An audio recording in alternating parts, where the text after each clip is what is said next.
Ladies and gentlemen, we build on topics, whether conscious or cosmic. It's never nonsense, mega levels are microscopic. It's a Killah Priest project, AD control the rocket. Before we land the plane, many things we engage and explain. The unexplained, without mask. Welcome to the Killah Priest podcast. Killah Priest podcast. Yo. What's cracking? Check 1 2.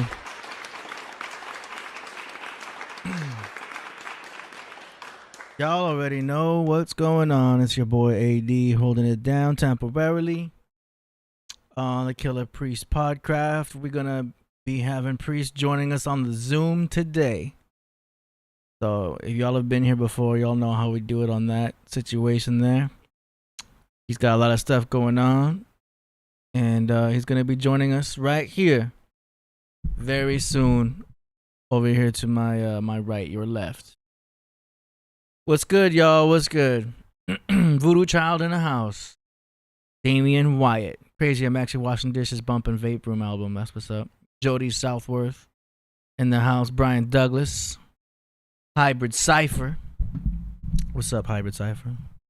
Sorry for being late again, but I had to adjust my mic stand. I had to get a new mic stand because the other one is just out. What happens, man? And that was a more expensive one. The cheaper mic stand works better. Go figure. Reborn the Rebizzle says, peace, everyone. John Mai in the house says, greetings. All right, what's going on? It's going to be one of them days. Yeah, man, lots of cool stuff happening.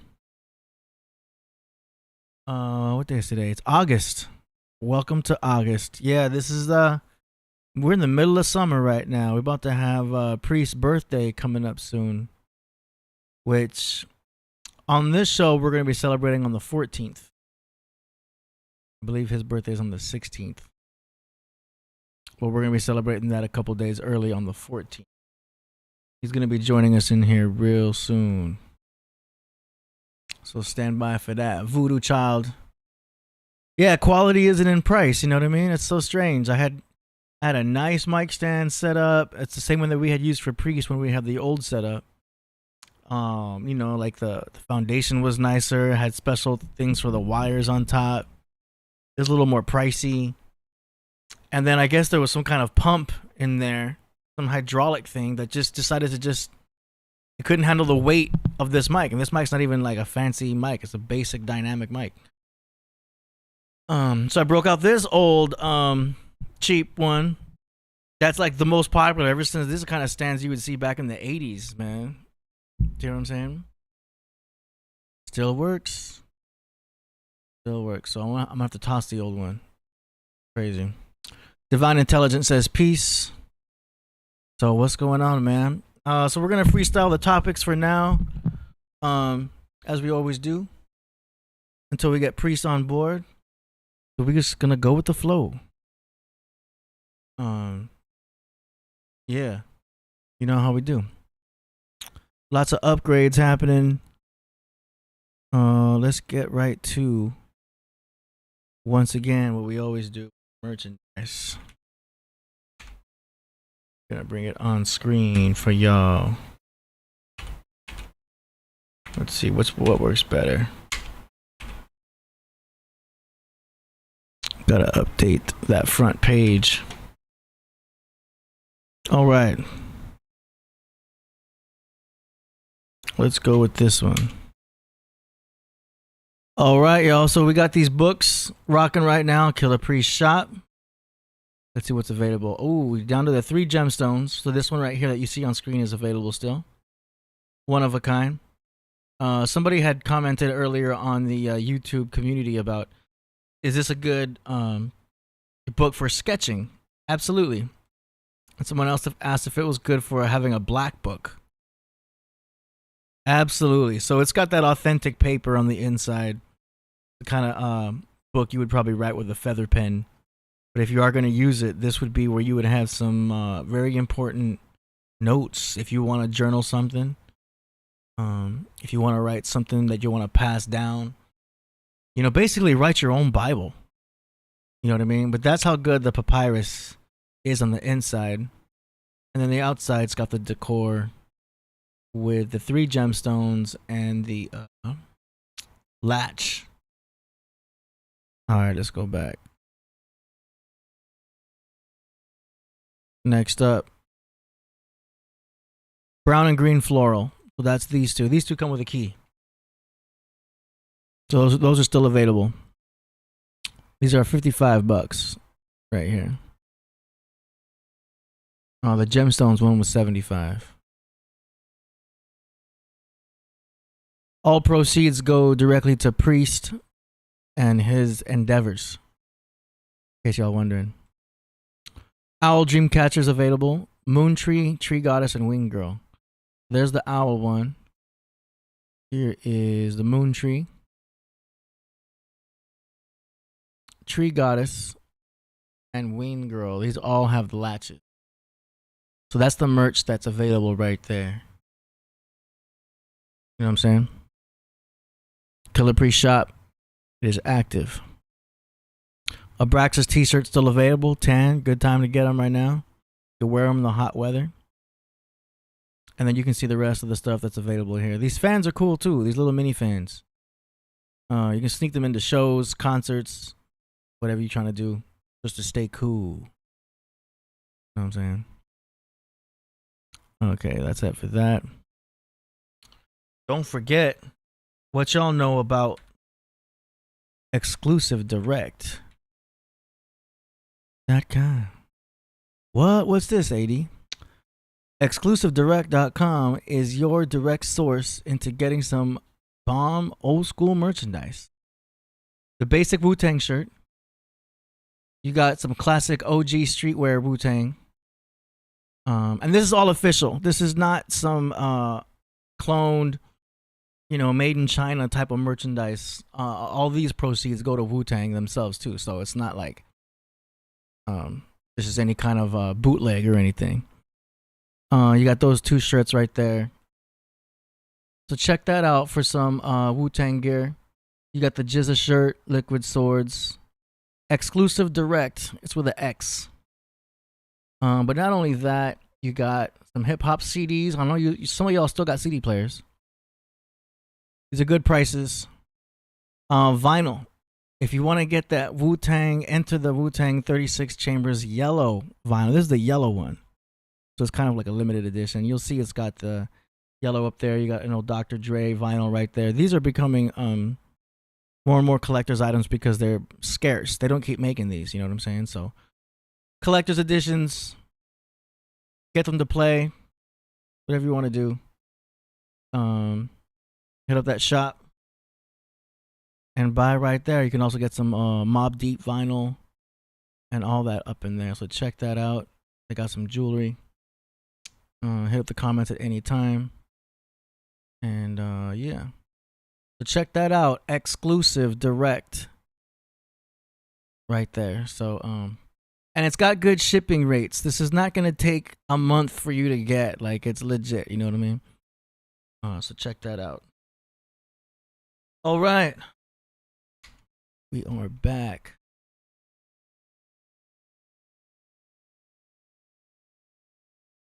So what's happening on with y'all? Let's see. Make sure you on the bottom you'll see we've got the links. Make sure y'all are following Priest on Instagram. I think most of you already are. Know what I'm saying? Priest got some things going on. He just did this interview. He was originally talking on the track, but we had so much things that were going on at that time. He ended up, I don't know what happened. This goes to show Priest is a busy man. He's popping up on podcasts. He's popping up on shows. That one's from TSM Media. Right there. And what I'm going to do is I'm going to make sure I'm following them too. Boom. Stay linked up. Stay in the network.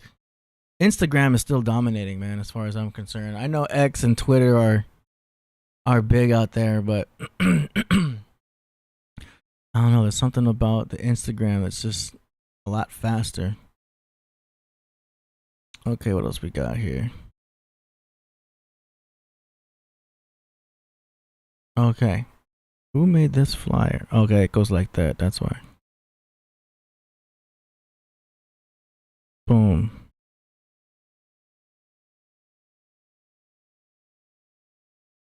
All right, produced by 8th Prince, Killah Priest, Sting of Death. What is going on with this? 2 more days left. This was a couple days ago, I think. Yeah. New Killah Priest single, Sting of Death, featuring Shabazz, The Disciple, Priest, Timbo King, and 9th Prince. August 1st. Link in the bio. What?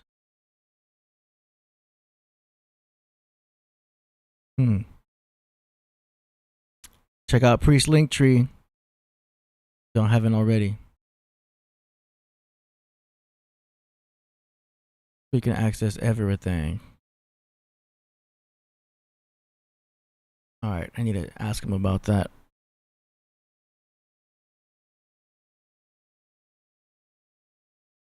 Alright, so that's what's up. Make sure y'all are following Priest on Instagram.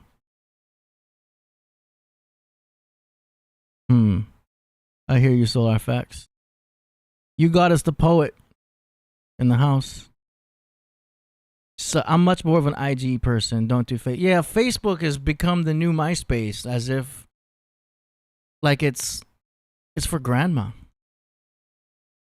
You know what I'm saying? Facebook's for the family and friends from high school, the ones that are still on there. You know? But I don't really even use Facebook. We don't really promote on Facebook anymore. There's that option on Instagram that's like, do you want to also share this to Facebook? We're like, yeah, all right, but I ain't going to go there. You know, and then you check your Facebook page. Somebody hit you up like 4 months ago, randomly from, 20 years ago or something. And it's just like, oh, yeah, sorry, I just got this. I don't really go on Facebook that often. But, yeah. So that's what's that with the Instagram. Y'all know about the Patreon. Now, the cool thing about Patreon, Priest is running this all by himself. I am not involved with his Patreon, but he's doing a great job on maintaining his exclusive Patreon page. And this is where you're going to see a lot of behind the scenes. If Priest goes into a studio, does some behind the scenes stuff that he doesn't want to release on YouTube per se, but exclusive. You know how it works with Patreon. So check that out. There's 3 levels to check it out. I think it's a smart idea because Priest has so much content that there's got to be like several different channels for stuff to go out. You know what I mean? So check that out. And that's what's up there. You got it says, I still don't be on FB. They not the same. Yeah, it's not the same. I just got on TikTok. I was trying to avoid it for a long time. You know what I mean? I was like, I ain't trying to get on that Chinese app. I'm not trying to, have my information and stuff like that. But then you realize, man, Instagram has your information too. Who cares? And it's like, if you're going to be an artist or a producer or do anything kind of in creation, you kind of have to get a TikTok just because there's no avoiding it. I thought they were going to shut it down. I thought TikTok was going to be out, closed it down, and it's like, nah, it's not going to go away. And then so I joined it, and you get views pretty fast. There's a lot of views on it that you get when you post on TikTok. So I joined it just to join it. But I try not to go into the whole scrolling thing because it really pulls you in. It really wants you to look at other people's videos. So I kind of just post it and leave it. I'm trying to post every Sunday. So y'all can look for me on TikTok. Look for the links in the description for my link tree. Okay, so what else is happening with y'all? Yep, we got Crip Jesus in the house. I just got your text. CJ doing some big things always, man.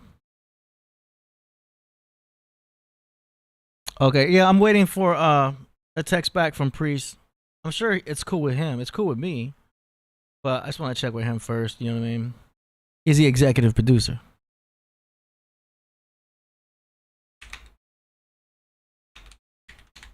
Okay. But yeah, Priest is in the middle of something right now.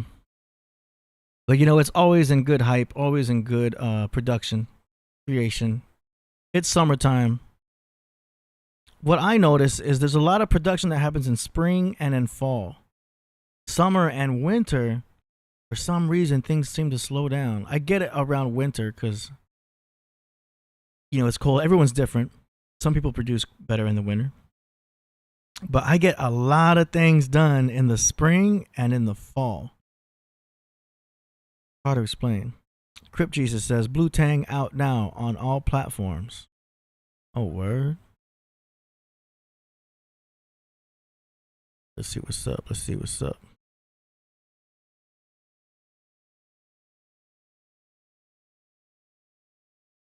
Man, Crip Jesus made that a thing, man. Blue Tang is a thing.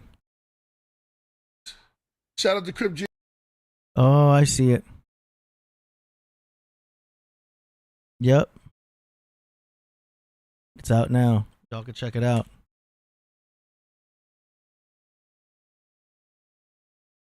Oop, there it is. Mm-hmm.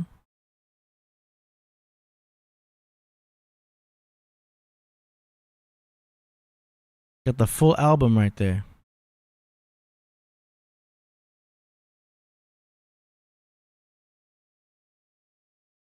Follow Crip Jesus, y'all.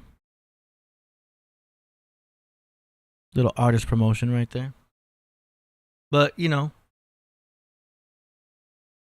he is connected through the royal priesthood. It's always pumping, man. Vacation and holidays. Glizzy Hendricks says, Crip motherfucking Jesus. Solar Fact says, merch it. I'm going to Solar Facts. I gotta wait though. I can't just be playing those tracks because one, they're official releases. So we might get notices at the end of the show. It's like, hey, you know, you played this track. Two, I'd rather do it when we have a feature presentation, because then there's more people watching at that time. You know, timing is everything. We got Naphtali's School of Thought in the house. He says, Shalom to Killah Podcraft. Moderators in the chat, most high bless. How you doing, Naphtali? We appreciate your wisdom. I saw something the other day that was talking about that the entire earth is Atlantis. And I remember you did that Atlantis presentation. But you know how Instagram be putting up some of these knowledge people, these truthers, quote unquote. So sometimes they be putting out some stuff where you're not sure of. But they were saying that back in the day, the whole earth was Atlantis. But your presentation made more sense to me. But, you know, people be speculating and stuff like that. You Gotta says, I want to be a feature presentation. Yeah. So, you know, we've got the song promotion segment that we got going on. KillahPriest.tv is the main center hub of where you're going to have access to everything. Right there on the top, you would click on Live Podcraft, click on Song Promotions. Boom. Now, you may not see the form, so you have to hit refresh. Bam. Then there's the there's the form right there. You would just fill that out. Boom, boom. Your artist name, song title, credits, whatever you want to promote, like your website, your YouTube, anything, Instagram. Put that there, and then that ends up in the description box at the end of the show for your promotion. Then this is where you would put the link to that video or link to your, you know, whatever you're pushing that you want to play on the show. Or you can put a link to an MP3 or MP4. You can if let's say it's exclusive and you just bounced out a rough mix, you didn't launch it yet, but you want to get it on the song promotions, you can upload the file there. And then you just select if you want us to play 1.5 minutes, 3 minutes, or 4.5 minutes. And then the prices are right next to it. And then the newest feature we have is feedback preference. Let me zoom in here. This is where you can get like if how much you want us to talk about it. Like if you just want us to mention the track, don't get too technical. Critical feedback happens a lot. This is where we go in and start talking about like, yeah, your mix is good, but you need to master it. Or if we talk about like you need more bass. If you hear me really going in, it's because somebody selected critical feedback. That's why you'll notice in the song promotion segment, sometimes we talk a lot about the track and then sometimes we don't. Sometimes people click the no feedback. Just play my song and mention my artist name, location. That's radio station style. Remember Total Request Live with Carson Daly on MTV? That's that style. To where we just play, here is blah, blah, blah from, Connecticut. And then we would just play the song and then just not say anything afterwards. Whether it's good or bad, we don't say anything. So that option is there also. Because sometimes people just want to promote the track, no opinion. Sometimes people want to get direct feedback from Priest himself, light feedback. Okay, so y'all get it. And then once you click on that, it'll take you to the payment page. And you can pay from there. $25, $50, $75. We're not going to change these prices. We're not going to raise them up, at least not anytime soon. But the segment goes really well for promoting tracks. Just make sure it's a track that you're either associated with or you had some kind of production with. Do not send in tracks of your favorite artist, like a Kendrick song or something like that, because we're trying to avoid playing major artists. It just doesn't look good for the show, and it's like we can get copyright problems after that. So, all right, so that should answer your question on the song promotion segment. It goes really well. We're getting a lot of good feedback. In fact, the last few shows we've had really good submissions. But the idea, if you want to take it a step further, is that after we play your track on the show, you could download the whole show and clip up that segment and upload that to your Instagram or TikTok or whatever. And then, tag the show, hashtag Killah Priest Podcraft. And then, so as you get momentum there, by tagging the show, you'll get more views on that clip. And then people will see you get your song out even more. And then you get more followers, you get more traffic, etc., etc. So it's that type of online promotion that helps a lot and helps your SEO, which is your search engine optimization. So it's great. And it's working out good. We're getting good feedback. So if you want to participate in that, you have until, we do that usually around 8 o'clock. So you have until 8-ish for today's show. We already got a couple submissions that we're going to do. All right. So that's what's up with that. We might just have to go ahead and bring in Crip Jesus. I know, right? Unsubscribe. That was just an example. I just had to name a popular artist that wouldn't be good to play. Yeah, man, it's cool. Okay. I'm gonna send the link to CJ. Otherwise, y'all just gonna be hearing me ramble and stuff, And I could be rambling. I got my Mercury in Aries. On and on. We got Mercury retrograde right now, man. It's crazy. All right, fella B in the house. Says CJ Rock on. SL Smith in the building. Exactly, right? We saw that unsubscribe. Okay, so I put the link out. So that's what's up. What's going on in the world today? People fighting, looting. Okay.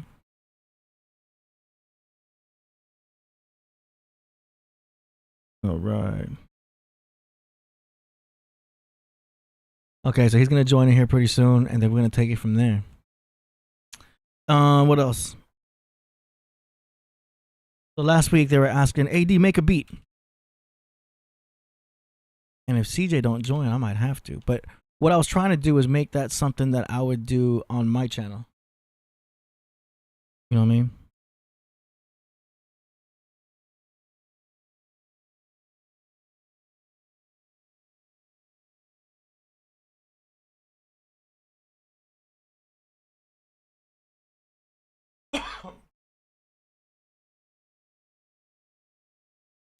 Bam.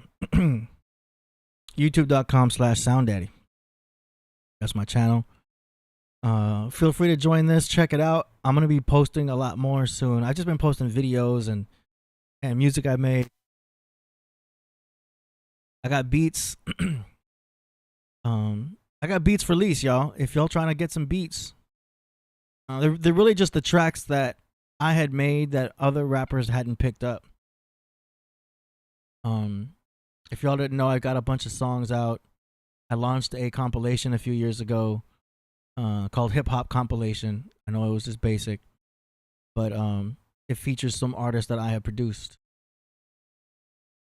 Here's one called Our Time. Listen, soldier! Our time is now! Yes, sir! We are about to take over! DJ Sound Daddy. You hear me? Yeah. Yes, sir! Okay! We ready? Yes, sir! I'll just play a little bit.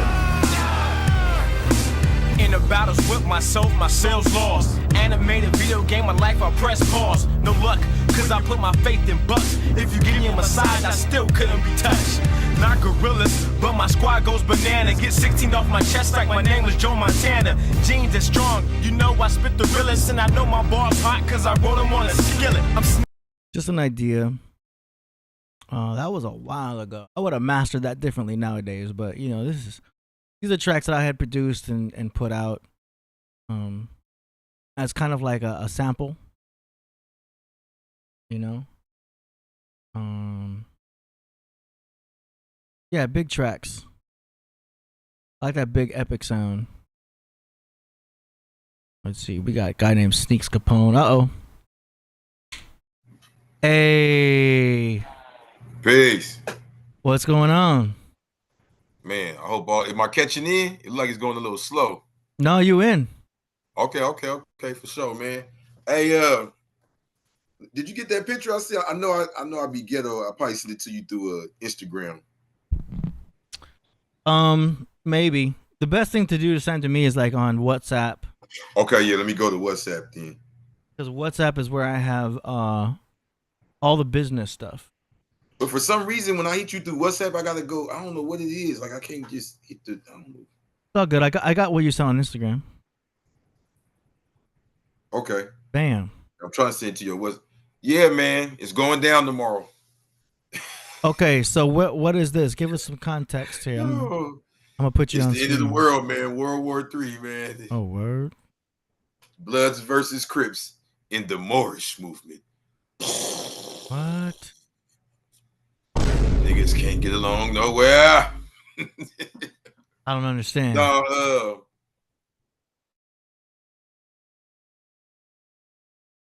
What you talking about, CJ? getting more and more recognized. You got people that's with it. You got people that's not so with it.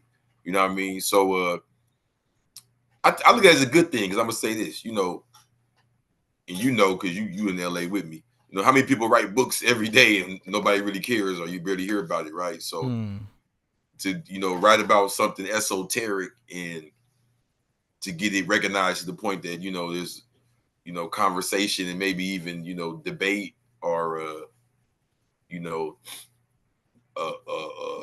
just different attention being paid, not just everybody, oh yeah, but it's like naysayers, supporters, people against it, people confused, all of that. So NYP talk show, I'm going there tomorrow. We're gonna have a big discussion about not just the Blue Bible, but some voices that spoke out against it that came from the other side. Okay. And I don't even like saying other side. You dig what I'm saying? Because it's all one side. So it's interesting how this even came about. It really came about because of Facebook, to be honest with you. Okay. Yeah, we were just talking about Facebook. Yeah, so Facebook is like MySpace. It's canceled, retired, right? So I kind of think that, just to be honest, I'm not sure. I don't want to spoil nothing for tomorrow. I'm gonna let the brother speak for himself. But it kind of felt like a vibe of like, they was putting up these posters about me on Facebook, and Facebook is kind of like more private. You know what I mean? Like maybe they didn't think it would get to me or something. I don't know. And it did, and I felt like it was kind of passing the line of just questioning doctrine and more going a little more dig on the the whole, just personal and even the whole Crip thing. So once different eyes caught a hold to what was going on, and me and the other brother had, our back and forth, whatever, it just kind of fell on in that way. Like when you looked on his side, it was dudes who, whether they were complaining about it let me stop talking in code. Basically, they're complaining, saying I'm mixing the gang stuff with the spiritual stuff. Them specifically Moorish. They don't give a damn about me mixing the gang with the 5% or Islam or anything. It's more specific, right? I'm not saying there's not other groups complaining too, but this is more. And as has happened time and time again, what always ends up coming out is that the real complaint is usually from somebody who's like ex-blood or got some type of blood affiliation. You get what I'm saying now? That always ends up coming out. So his name's not Blood Jesus or Blood Muhammad or anything like that. He doesn't have a book called the Red Bible. So that'd be one hell of a name, Blood Jesus. Yeah, you know what I mean? Or he actually said Blood Muhammad. He said, I didn't, not Blood Muhammad. I don't know. But, it was more like he painted it as his grievance was, mixing the gang stuff with the more stuff. But in his explanation, he was saying, well, I have blood ties, such and such. So it seemed like everyone on his side that was, taking his stance with him seemed to be more from the red side. So I said, oh, man, it's looking like some, gang tension going on, within the movement. So that's how it was framed out. That's what's being brought to the board. And for me, it's just a chance to finally approach all those who have been questioning that aspect of it. So what is it exactly like? Because like for the people who are clueless like me, okay, is this some type of debate? I guess you can call it that. I would say it's more of a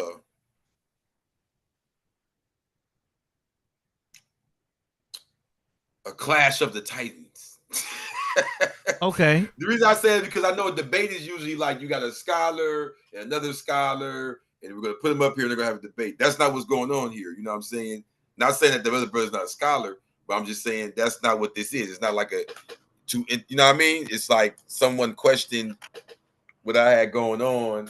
And I guess it could be like a debate. But it's sold to us like that. It's a discussion, though. It's a discussion. Okay. Maybe even heated. A bringing to the table of what appears to be some differences. You know what I mean? Okay. So maybe it's like a declarative type of purpose to clear things up. It's a discussion. No, you said the exact right word, because I would say this. I'm giving that long explanation because I'm the one in the middle of it. So to me, it's like, oh no, it's not that. It's almost like when you hear dudes talk about the East Coast, West Coast beef. Yeah. Like, it wasn't East Coast, West Coast. It was just all these guys from the East and then all these guys from the West. And then they met over here. It's a long explanation, right? So, because I'm in the middle of it. But if I be honest, if you were on the outside looking in and saw the Facebook post, you get what I'm saying what the F is this Crip thing more, and then you see the dudes in the comments going back and forth, it did appear like Bloods versus Crips in the Moorish movement. You know what I'm saying? The dude's probably taking my side. Hey, I rock with him. I got ties with the. So it's about us approaching that, or discussing that. Like, look, we're not having that.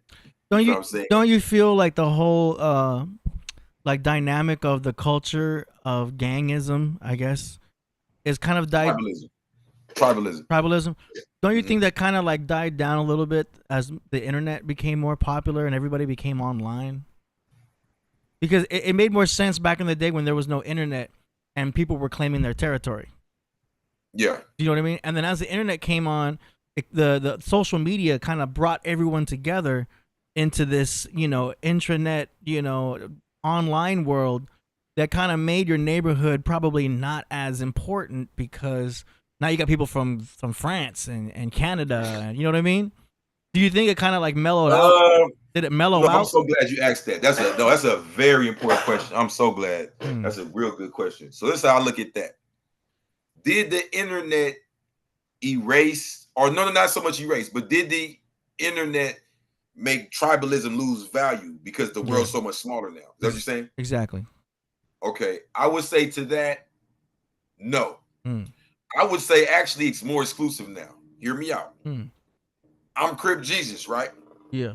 I wake up in the morning and my phone is filled with gossip about my own hood. Right? People from other states might ask me, hey, what's going on with 4 Extras? Hey, what's going on with Runner and X4? What's going on with Dodie 6? Oh, what's woo, woo, woo? And they all have these different stories and different. You see where I'm going with this? These are people who never even knew what Rolling 40s was a year or two ago. Yeah. So now that the world's smaller, it's not smaller. It's just internet. So now, because whatever on the internet is real and whatever is real is fake, or however this goes, now the person who's actually in the hood, ooh, wow. AD. Yeah. I can't remember the last time I gang banged, but it doesn't matter. The fact that I actually step inside my hood, as soon as I pull the phone out, it's like, oh shit, it's really over there. Wow. That didn't matter a couple years ago. So now that everybody's in each other's business and this gang shit is for sale and it's so watered down and fake, just standing underneath a sign that says Crenshaw, it's like you're a killer. It's like you earned the same damn respect of me from living here, bleeding here, crying here, suffering here. I did 15 years. Not because I wanted to have fun or because I robbed somebody or none of that. You feel what I'm saying? My situation was because of my hood. Yeah. You see what I'm saying? Yeah. But that don't matter now, AD. Because somebody from New Jersey who the homies like can come take a picture under the Western Avenue sign with 4 niggas standing with him. And that's real because the internet. So because of that now, it's so much of that. The dude who's actually goes right, like who actually really, you get what I'm saying? That's like $1 million now. That's like priceless now. You see what I'm saying? Yeah. But I would say what the internet did do, I don't know how long you know what I mean, but you know, if you've been in LA a long, long time, you know, I know as far as South LA, you don't see as many people outside as much. Yeah, I mean, I'm just going by the music because, you know, I DJ 2 clubs in LA, and I get requests for certain tracks. And lately, the most popular one I've been getting asked is to play Chef Boy Gang Gang. You know that song, Gang Gang? Yeah, I'm from Gang Gang. Yeah. Did the Big the X the 9? Yeah. That track goes on in the club, man. When I rock that, man, they love it. And I think it's well produced. It's featuring Rosecrans, Hop Out, YS. It's a good track. You know what I mean? Now, not everyone dancing to it is like they know what, you know, are involved, or they pick a side or anything like that. But exactly. It was just interesting to see the video and see that track come out, because it was like, oh wow, it's still alive. Like they still kind of like, you know, they're repping it, but they're not. You know what I mean? They are. Oh, okay. No, not. Yeah. I mean, see, this is what I mean. So they hop on the song, they do what they do. We had songs like that before, you know, it ain't nothing new. I mean, it was crazier than that, right? Banging on wax. But what happens now is because the internet, after you hear the song, you can go to the page. You can look at what he did. You can feel like you know him. So now what happens is, in this day and time, a person that actually knows him is like, oh, wow, for real? Like, yeah, man, you know, they might even pay you just to talk. And you just be like, yeah, you know, I actually be seeing them. Yeah, you know, because I just was on this page. I liked his pictures yesterday. Did you see when he did the dance yesterday? And you see what I'm saying? Yeah. Like, so to me, I get what you're saying, but I mean, I ask you this. You just being a purveyor of music. Yeah. Did the internet make less rappers gangbang or more? Yeah, because it's more to rap. I get it. It's weird now. That's why I do what I do. It's similar. Like almost satire. It's almost satire what I do. It's why I do what I do, because the point of it's like, man, y'all made this shit fake anyway. So let me give y'all the real. But it's also similar to seeing them connect with sports teams. Do you know what I mean? I'm just saying the whole gang thing. Like, let's be real, AD. You in LA, you know what gang lifestyle consists of. That's not what we're seeing up here. So they're commercializing it.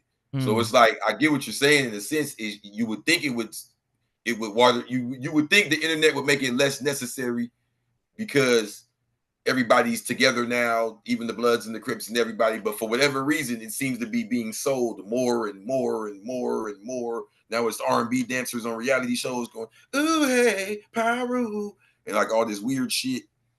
You got Adam 22 twisting up his fingers. It just gets more and more watered down, it seems. Yo. Peace to the God. Peace.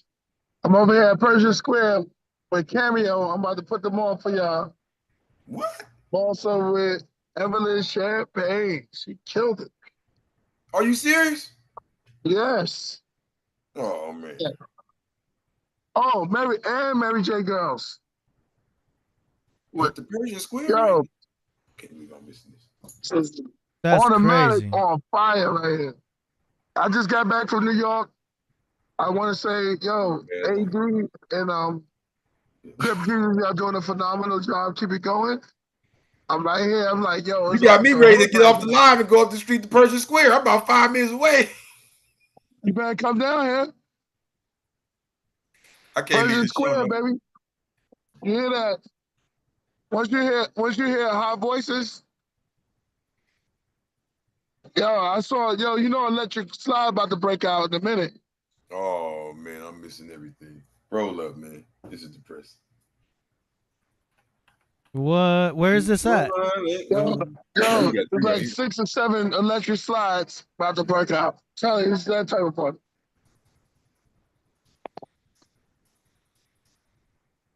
Oh, is he there? He's gone. And he's gone. Hey, he's networking. How you feel about Abraxas 2? From what I heard, it sounds pretty cool. I like it. Someone else is doing the mixing and mastering, but from what I heard, it sounds cool. Yeah, I don't have I'm not as hands on this album as I was on other albums. Okay. But I like what I'm hearing. You know, but Priest is always coming out with something amazing. It's just a different type of amazing. You know? I'm not gonna lie, I'm a little scared. That's normal. I'm gonna tell you why I'm a little scared. Go for it. I don't know if Priest told you. I was ranked in his top 3 percentile of listeners. Okay. Yeah, like 5 times last year.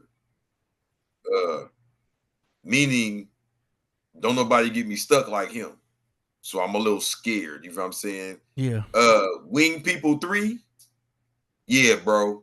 Like 60 hours straight, AD. Oh, you were listening falling like that? asleep, like ding, ding, ding, ding. Wow. Earth wobbly, Anunnaki, fall back asleep. Wake back up. Hey, I let the homie hear it. He was like, what the fuck is happening? He's like, where he got all these words from? Wow. He's like, the fuck is because of encyclopedia some shit? Yeah. It's like, then, you know me.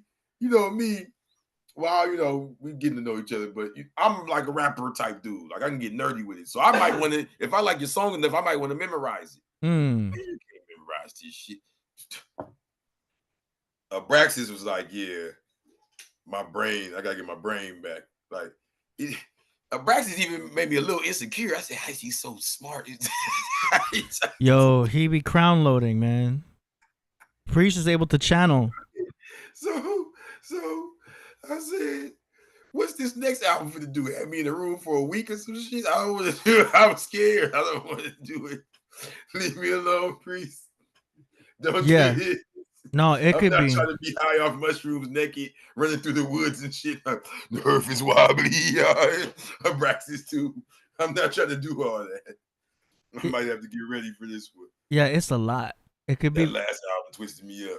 Overwhelming. Even Vedic Vape Room for me was a lot. Yes, that's why I was still trying to come down from that one. Yeah. I was still trying to come down from that one. So, Abraxas was like, hold on, KP. You know what I'm saying? But this Because I mean, for me, like, I was always listening to Meth and Red because it was easy for me to digest.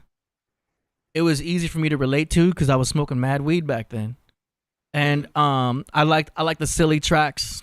I liked Redman's flows, very very hip hop, very lyrical. I love the boom bap. Method Man's a Pisces like me, so he was very smooth in his delivery. So I was just Meth and Red all the way through. But then hearing Priest, I wasn't able to relate and digest it as well as others because it was new words, it was new content, it was Egyptology, it was things I wasn't familiar with back in 2009 and 2008, 2009. I was just like, what is this? Do you know what I mean? And I knew the complexity of Wu-Tang, you know what I mean? And I enjoyed it, but I enjoyed it for the lyricism and the wordplay. Do you know what I mean? Yeah. I wasn't like consciously downloading the words for their meanings. I was just like, oh, that rhymes well together. I like the wordplay of that. You know what I mean? I like it was just basically the feeling that I got from it all. You know what I mean? But with Priest, he's spitting words where you kind of have to like pay attention to really get the full experience. It's not just wordplay. I see somebody in the comments say Crip Jesus need to write a book. You crazy as hell. The Blue Bible, the True Bible. Tap in, man. I might gotta leave the link again. You don't know. Man. I ain't left the link for y'all in a minute. I'll put the link in the description. I got the website now, theblackiluminati.com. But yeah, man. Well, check this out. What Killah Priest did for me. Go ahead. So, first, he was the only reason I even heard Liquid Swords because he got the verse on there in Fourth Chamber when he says, "Throw up signs like a Crip." So me just growing up in South Central and not really being on Wu-Tang like that, I was on Wu-Tang. I was exposed to Wu-Tang by my brother.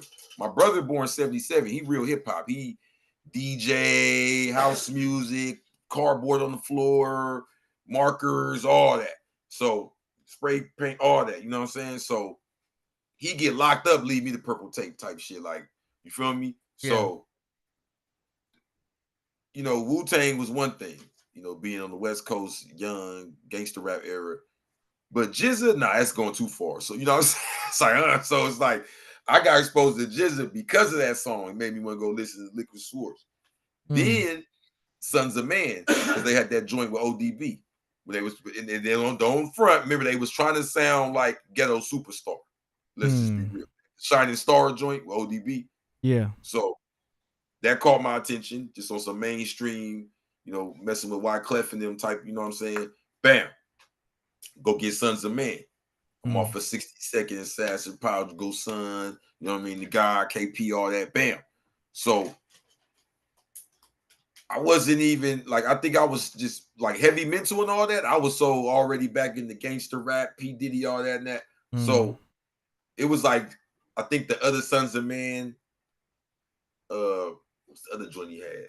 Then the Horsemen, like, see, he always been involved in so many crews. So then when the Horsemen rumors started coming, I'm like, what? Oh, damn, Cannabis, Corrupt, Killah Priest, Razzcast. So he had my heart. Skip forward, I get locked up, prison. Last thing on my mind, some Killah Priest, Wu-Tang, any of that. You know, I listen to it here and there. I'm a fan type stuff. But what got me all the way back in was that album he dropped, The Offering. You know what I'm saying? And for me, it wasn't so much the spiritual lyrics. It was how political, you know what I mean? He was going deep politically, you know what I mean? And that's when I first heard him talking about, I mean, I know he always made Hebrew Israelite reference, but just the first ones I really caught on to tight as far as like him going into the description of where and the verses and all of that. I remember he had that song with Nas on there.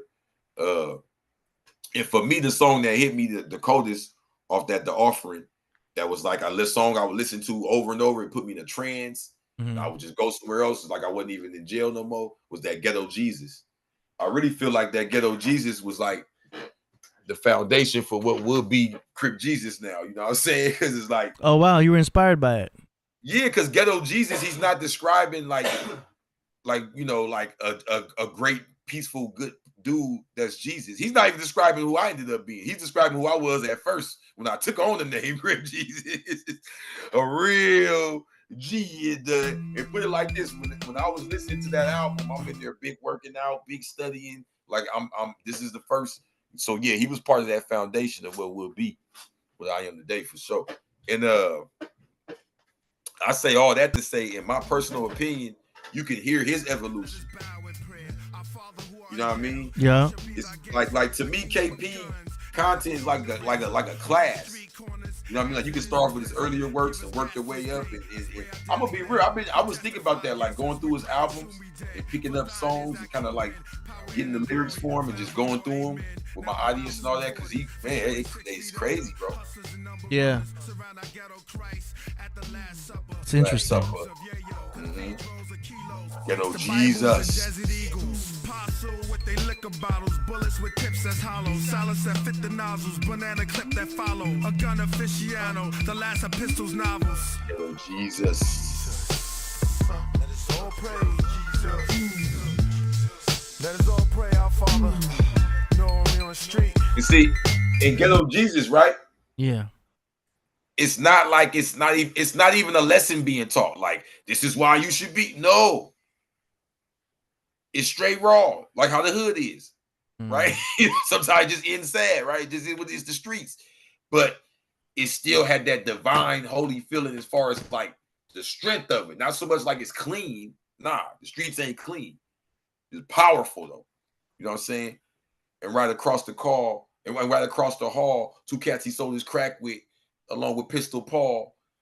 Like he's naming like his apostles, Pistol Paul, son that hold the rat shit, right across the hall. Two cats he sold his crack with, and it was don't let me mess it up. But the point is, he describing the whole scene you would see like in a stained glass window, you know what I'm saying, with Jesus and the prophets and all that, but they in the ghetto, you know, hustling and all that. Like that's I gotta give KP his credit, man. That dude's a guy, bro. He really, that vision that he put in my head with that song over and over and over in that prison cell, that for sure is how I was like when I came with Crip Jesus.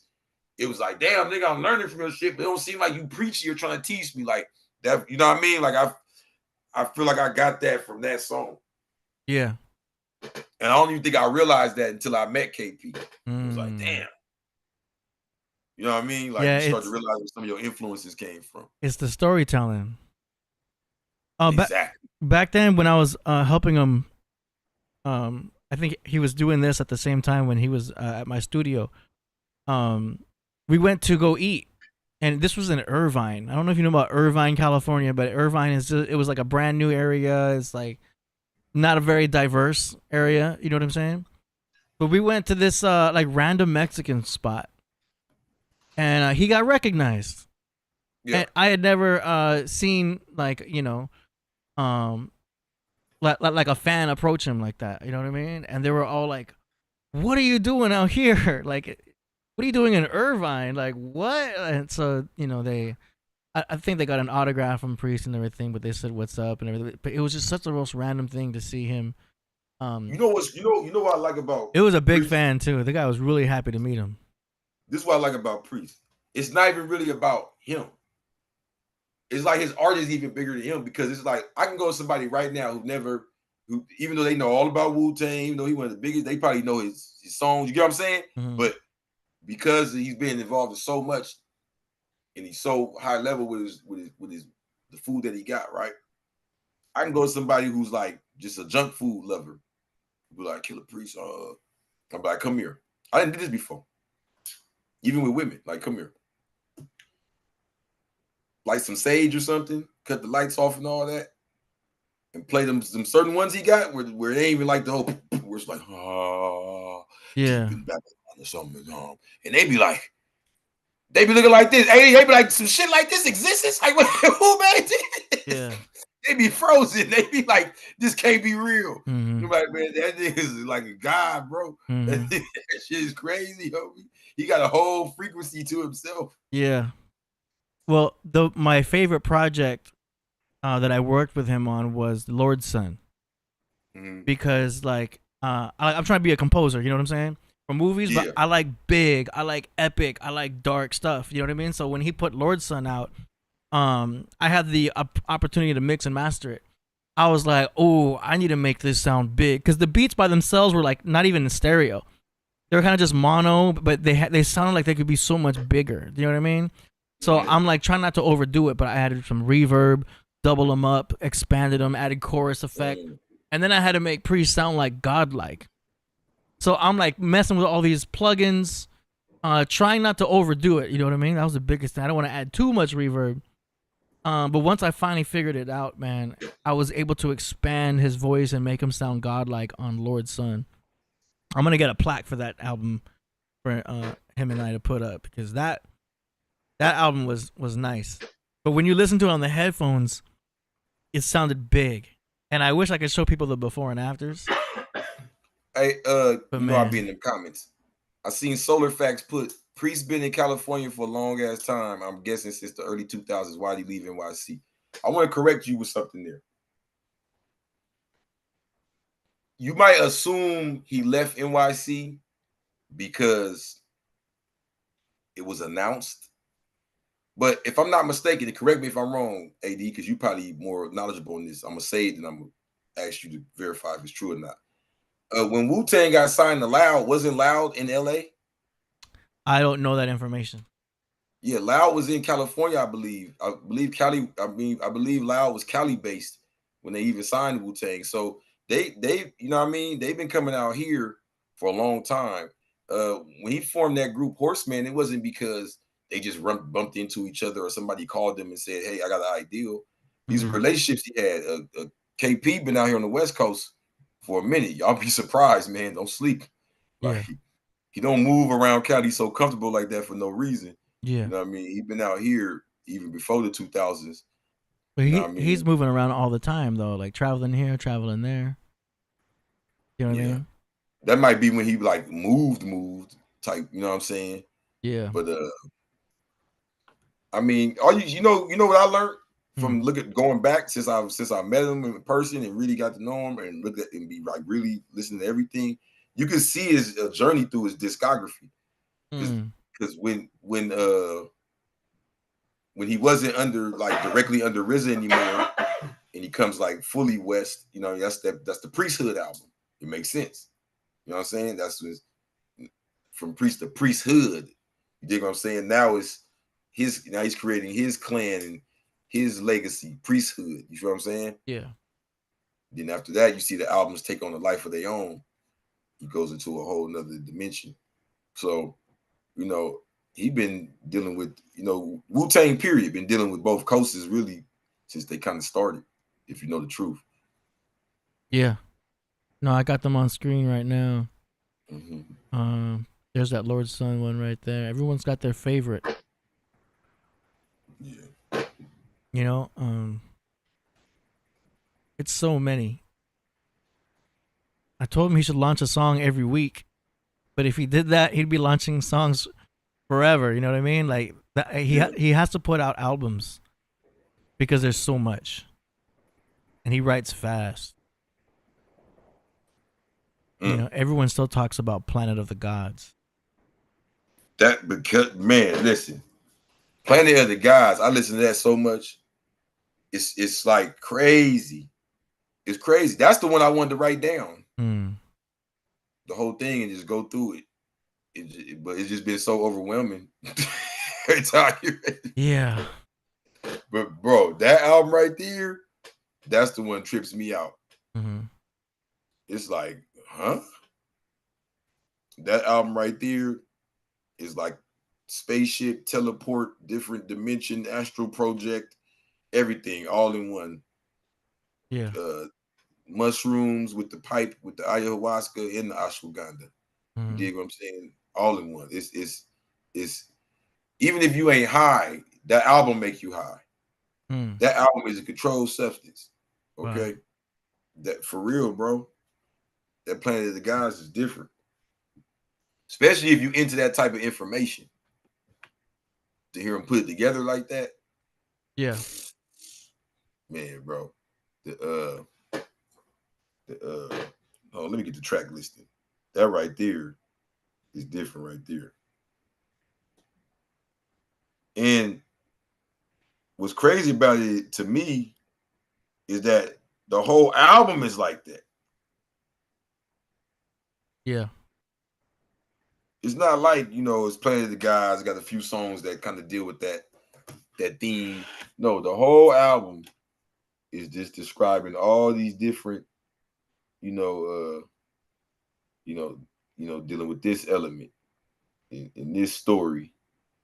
The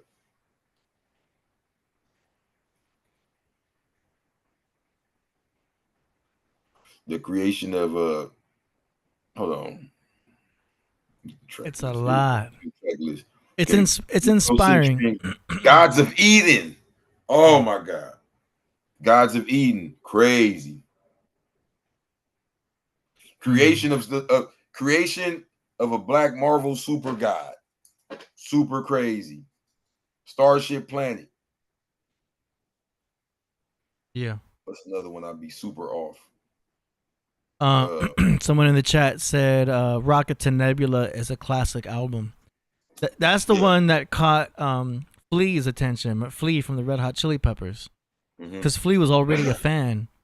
But then he had tweeted how much he loved that Rocket to Nebula album. And then, people and magazines and online news outlets saw that Flea had, shown praise to a rapper, and they're like, whoa, like Flea likes this? Like, what is this? So there was an article, because, like news outlets start posting articles about what someone tweeted. You know what I mean? So there's an article out, or a few of them out, talking about Flea from the Red Hot Chili Peppers shows praise to artist Killah Priest. And many people didn't even know that Flea liked hip hop like that. I'm glad you brought that up, right? Mm-hmm. I've always found that weird when people are surprised that people in rock like hip hop or people in hip hop like rock. I'm like, I could see maybe the difference in the genre and the culture and maybe creating the different music. It's like, okay, I don't create that. They don't create this, the basic in and outs of the creation process. But I would assume that these people would have some attraction to each other just based on, the rebellion of it, the lyricism. You know what I mean? Like, I feel like it's a similar type of spirit. It's different worlds, but it's for sure that same type of energy. You know what I mean? Limp Bizkit. I think especially with hip hop, I think people are not really realistic with the roots of hip hop. Aerosmith and Run DMC. Yeah. Limp Bizkit and Method Man. Walk This Way. Kid Rock. You know what I'm saying? Even Korn. Korn. Their grooves, they're technically called grooves, have a hip hop feel to them. Oh, Ice-T. Man, look, bro. Word is brown. I don't be want to say too much. I don't want to sound like I'm trying to just cloud it up. But my uncle used to produce for Ice-T on Colors, on that Freedom of Speech, Iceberg, and my dad worked with him on Body Count. Remember, he had the rock group Body Count. Sounds familiar. They had the song called Cop Killer. Oh yeah, I remember that. Way before "Fuck the Police" by NWA. Ice-T had a song called Cop Killer, but it was with his rock group called Body Count. So I'll just say all that to say we talking about mid to early 80s, man. Yeah, it's merged. Yeah, Linkin Park. From the roots of hip hop. We've always messed with rock. Yeah, no, I'm a fan of both. It's just Rick Rubin. I was in a rock band for a minute doing keys. It was like a black metal band, and but there was just no females at the shows.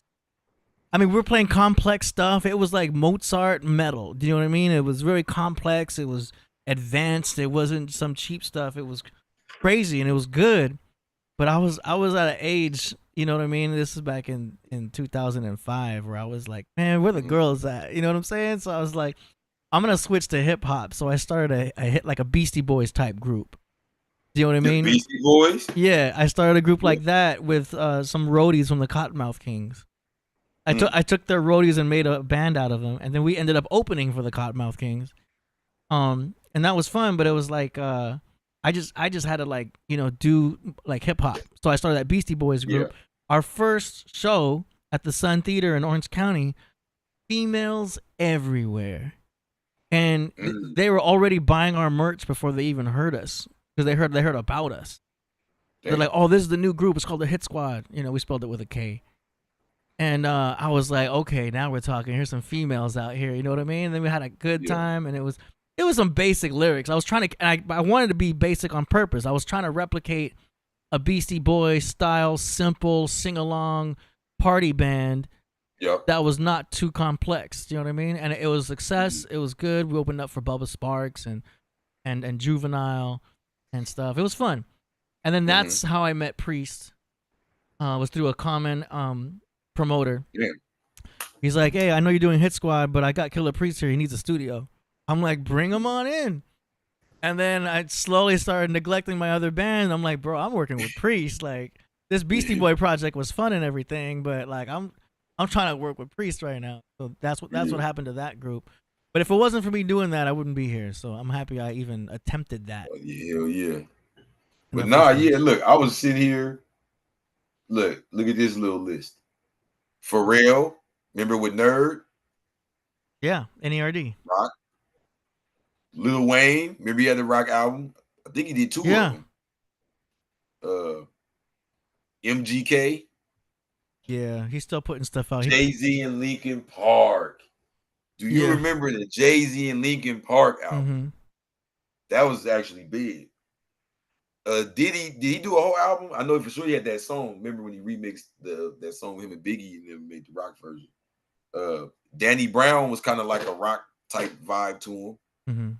Travis Scott got a little rocker type thing. You know, you see that with the Uzi and all of them. So it's always Playboy Cardi for sure. Yes, sir. So it's always there. Even the hip hop aesthetic when it changed in the 2000s, it was sold as this is the rock star look. You see what I'm saying? So there's always been a relationship there for sure. And then if you just go into, I took a music history class, and if you really understand it, it's like after R&B, they're kind of like what I would say rock and R&B both kind of come out of like the blues, and then you go off, and that's when you get into more like the it gets electronic. Yeah. And so that's like what Lenny Kravitz, because what was that? The electronic guitar he brought. Because remember before that, you saw a lot of the main rock stars with piano players. You feel me? Yeah. But Fleet, you know, Red Hot Chili Peppers was still kind of like they were playing a lot of funk. Yeah. And George Clinton said funk is the DNA of hip hop. So it only made sense that Flea was like a hip hop fan.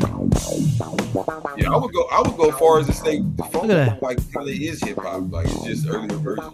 Yeah, like this is basically set up for a hip hop, like a rap verse. I mean, you just like if you just look at music plain and simple as a group, funk is just like the next step before hip hop. Yeah, I love it, man. Funk is fun, man.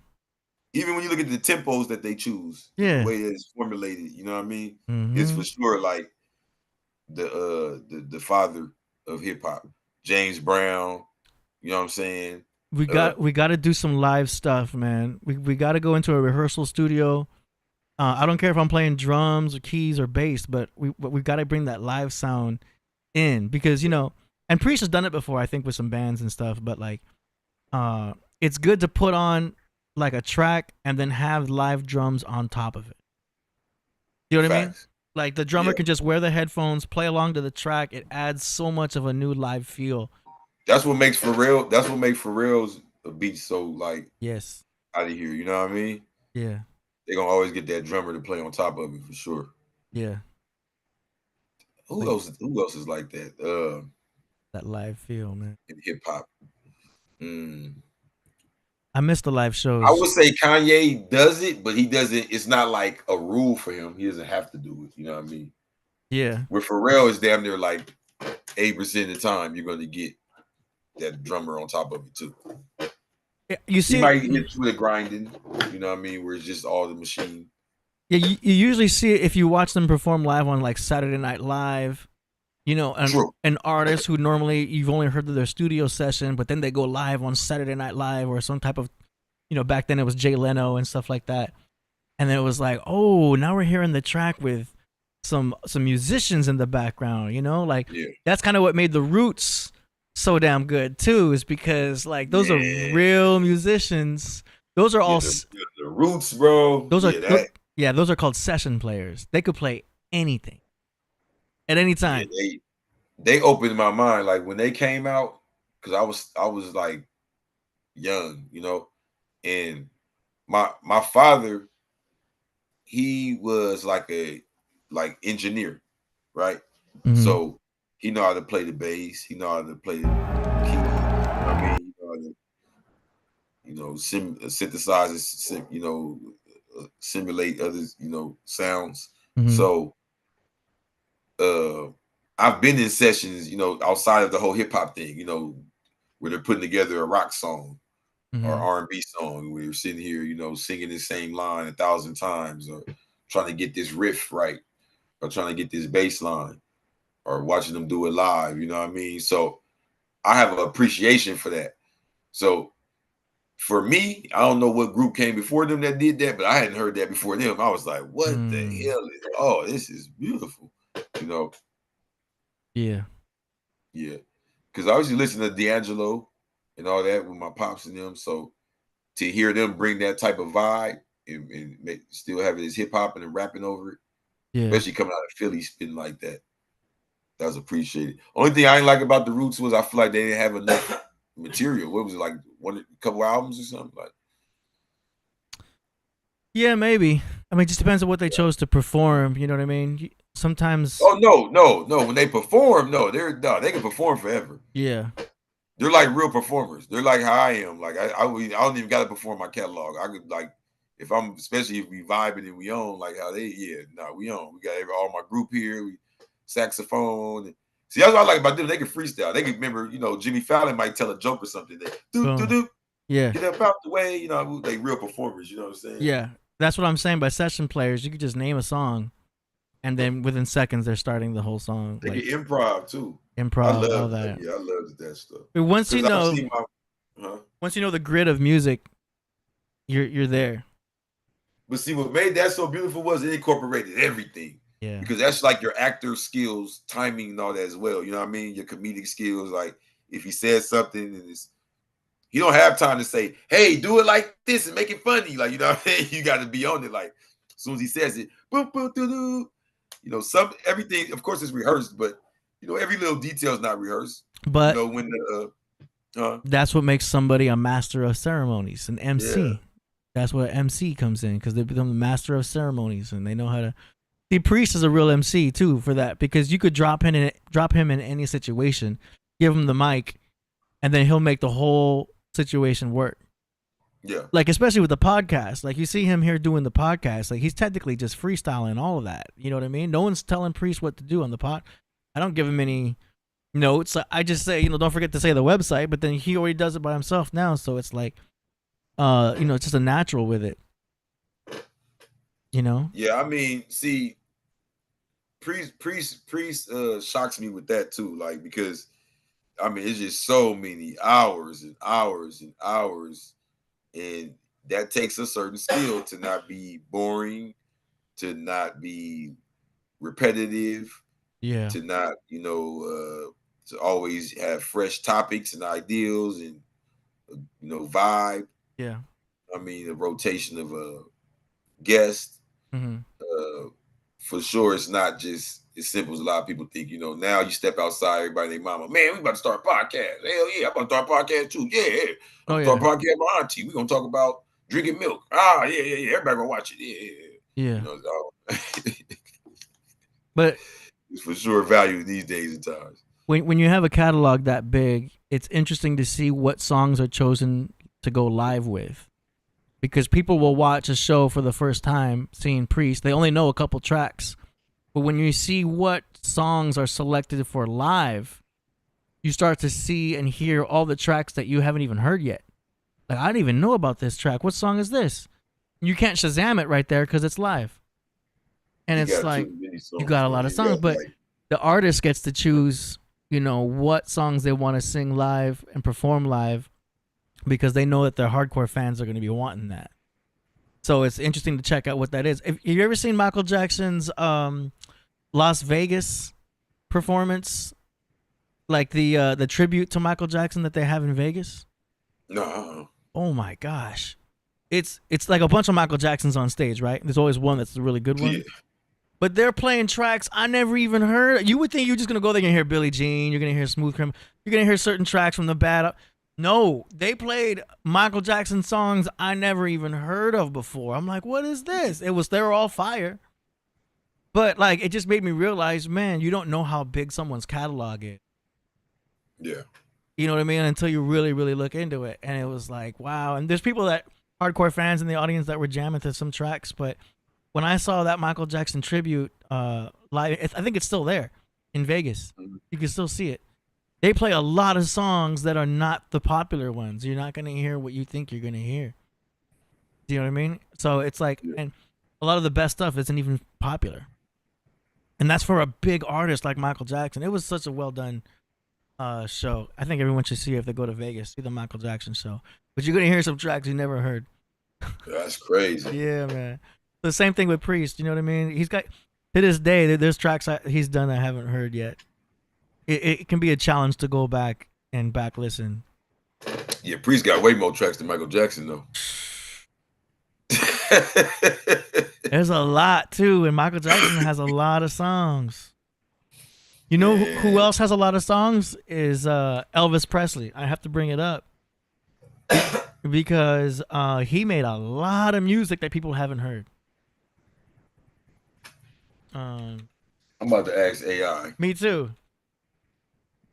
Okay, Elvis recorded 711 songs in his career. But we only know about like 10. I could probably name 8 Elvis songs. Do you know what I'm saying? Yeah. Let's see how many. Okay, Michael Jackson produced around 100 to 120 songs. Wow. Wait, but let's say he produced though. Oh yeah, but he was involved in the creation, writing, and composing of over 150. Okay, so total recorded is 150 to 160 from Michael Jackson. But I could probably only name like 15 Michael Jackson songs. But he did 150 to 100. It just goes to show how you really got to mass produce a lot of songs. Do you know what I mean? Even as a big artist, only certain ones are going to be hitting. If you're trying to be a hit maker, I mean. Okay, let's look up Killah Priest. Yeah, because I'm getting some crazy numbers here, man. To this day. 40 albums, 50 albums. I mean, that's albums, but these are numbers. Yeah, but this is Killah. His albums are anywhere from 10 to 20 songs. Killah Priest recorded roughly 750 songs. Come on, I told you. Bro, I told y'all what capping. Michael Jackson was 150. I wasn't just trying to make it sound good because I'm on the podcast. I knew it was a lot. Bro. But 750? Listen, when I was putting together Blue Tank, I shut down. Listen, I'm going to be real. I ain't said nothing to no.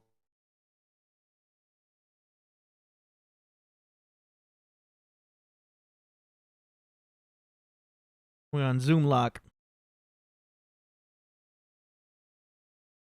I'm gonna wait. I'm saying I'm gonna. You're cutting out.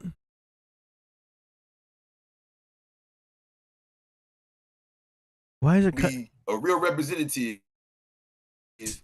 Can you see me? I can. Well, yeah. You cut out for a little bit there, and it stuttered. What about now? I'm back. Now you're good. Make sure your Wi-Fi is off on your phone, or that nobody else is using Wi-Fi in your apartment. Okay. Go ahead. So look. I want to correct myself real quick. It's AI ended up saying, if you include the collaborations, its estimated total recorded Killah Priest songs is between 700 and 900. So by next year, they can't add them up. They can't add them up. It'll be 1,000. My AI on the phone. So that's why I probably did mess it up. I had the Wi-Fi on, right? Yeah. I had the Wi-Fi on, and I put it in the AI mode on the phone. That motherfucker said, Killah Priest, AI. Yeah. It started tweaking and shit. Yeah. It said 40 albums and 33 singles and an EP. I said, no, I'm not accepting that. Run it back again. It came back.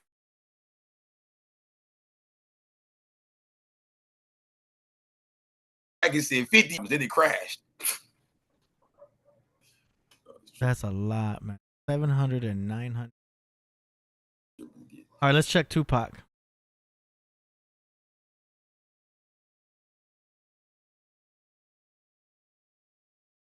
$213 official releases.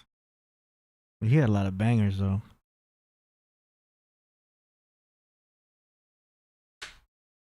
Tupac had 200. Oh no, I'm sorry. I gotta go to the bottom. Between 300 and 400 for Tupac. Don't hurt their feelings like that. He ain't even close, bro. There's nobody in hip hop with as many songs as he. As Priest? Let me leave, come back. I hear you. My bad. I think I had too many. What's going on here? Okay, I hear you. I'm back. Yeah. I said, listen, bro. Go ahead. I'm just trying to be, I'm not trying. I'm trying to not be Mr. Know-it-all. But I did my investigation, AD. Yeah. When I was putting together Blue Tang, I came to the conclusion that really I need to just turn it all the way back up because it's official. KP the hottest. I'm like, yeah, this is big, right? This is bigger than people think. I'm gonna tell you why. He for sure got more songs than anybody in rap. And on top of that, I don't know. his songs be long. His songs be long. His songs be long, bro. He for sure got the most released recorded time in hip hop for sure. I got a challenge. I got a challenger though. There's somebody who's recorded a lot more, and is but I don't know if it counts, but because it's publicly released, Lil Wayne has an estimated track count of just under 2,000. And if you include features, it's over 3,000. But Lil Wayne been everywhere. You know what I mean? He was hopping up on all kinds of tracks. If you include features, over 3,000 songs. I'm just saying that's Lil Weezy. I know. They're not as profound songs as Priest, though. No, I ain't tripping like that. He win. He win. I know. I ain't gonna hate. That's crazy. I got a lot to say, bro. I'm shutting my ass up. Keep it. Okay, let's go back to Michael Jackson, including the Jackson 5. That's what someone in the chat told me to do. If you include the Jackson 5, oh man, it is going. AI is going crazy on this. 750 plus tracks. What songs? Yeah. Michael Jackson and Jackson 5? All together, if you include all of Michael Jackson's songs, plus the Jackson 5 and the Jacksons, and his solo career, and the collabs, it's estimated around 750. Wow. Don't forget, AI can be wrong. That's a way lot for back then because music was not dropping as often as it is now, even close. Right. Then, so that's like crazy. And Elvis Presley was 711. That was really? Yeah, but Lil Wayne was 3,000. God damn. Yeah, that was like that was crazy. Yeah, but it just also goes to show the importance of quantity.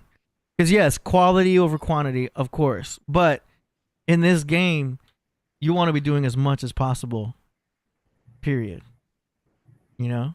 Here's my thing. I mean, was checking that. He's like, man, you need a 100-song catalog. I said, 100 songs, man. I'm still trying to. He said 100 songs, and they need to have a certain sound. It don't need to just be 100 different songs. Yeah, it need to be 100 Crip Jesus songs. Do you ever feel though? I mean, because you're an artist, do you ever feel that you'll write something to a track that's so good that beat doesn't deserve it, and then when you come across a better beat, you feel it deserves that bar that you wrote for another track, and you want to use it? So. Yeah, but I do it like a threesome though. I don't just choose one of the hoes. I let them both get it. You know what I'm saying? Okay. Yeah, just you know, Just drop it again. whichever one I end up with, you know what I'm saying? Yeah. So let's say like I hear the beat and I'm like, woo, I go crazy. And then I'm like, damn, I went so crazy that I could have, you know what I mean? That could have been on a better beat. Yeah. You know what I'm saying? Exactly. So, but I'm not going to deprive it. I'm going to wait till that better beat. You know what I mean? Because the truth of the matter is this, AD. We both know this. It's not the beat or. Oh man.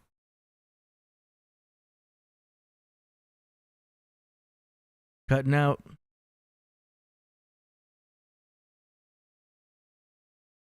Or the verse.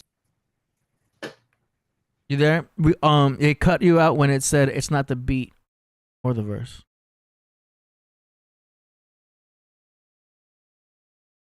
That's a good question, Solar Facts. I'll ask him.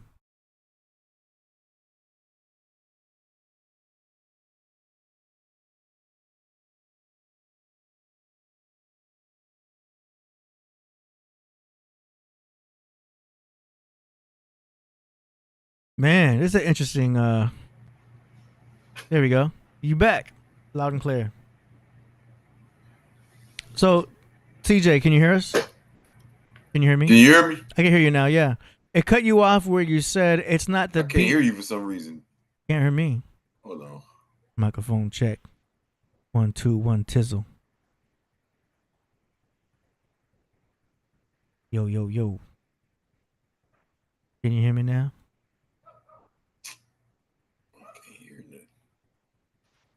That's still interesting. Like, if Michael Jackson only did 150 tracks, that's a pretty good, hit song to non-hit song ratio. Because if Lil Wayne did 3,000 tracks, I mean, we all only remember a certain amount. There's a lot of music we all haven't heard. You know? And our subconscious is only going to pick the favorites. Anyway. Yo. I hear you. Can you hear me? Can you hear me? I don't know what I'm doing wrong, AD. I can't hear anything. Check your Zoom. Well, you can't hear me, so I was going to tell you to check your Zoom. He can't hear us, y'all. We can say anything we want now.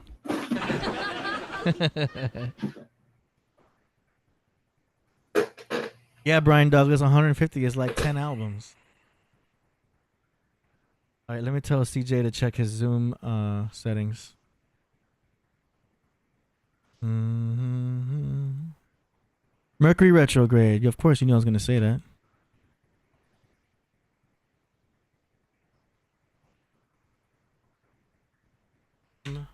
Audio. Make sure your speakers are selected on the Zoom app. These things happen, y'all. Y'all gotta get a mixer like I got. I got a Behringer mixer. This mixer makes it so easy. If I ever have audio problems, it's a software issue. Y'all never hear me having audio problems with my mixer.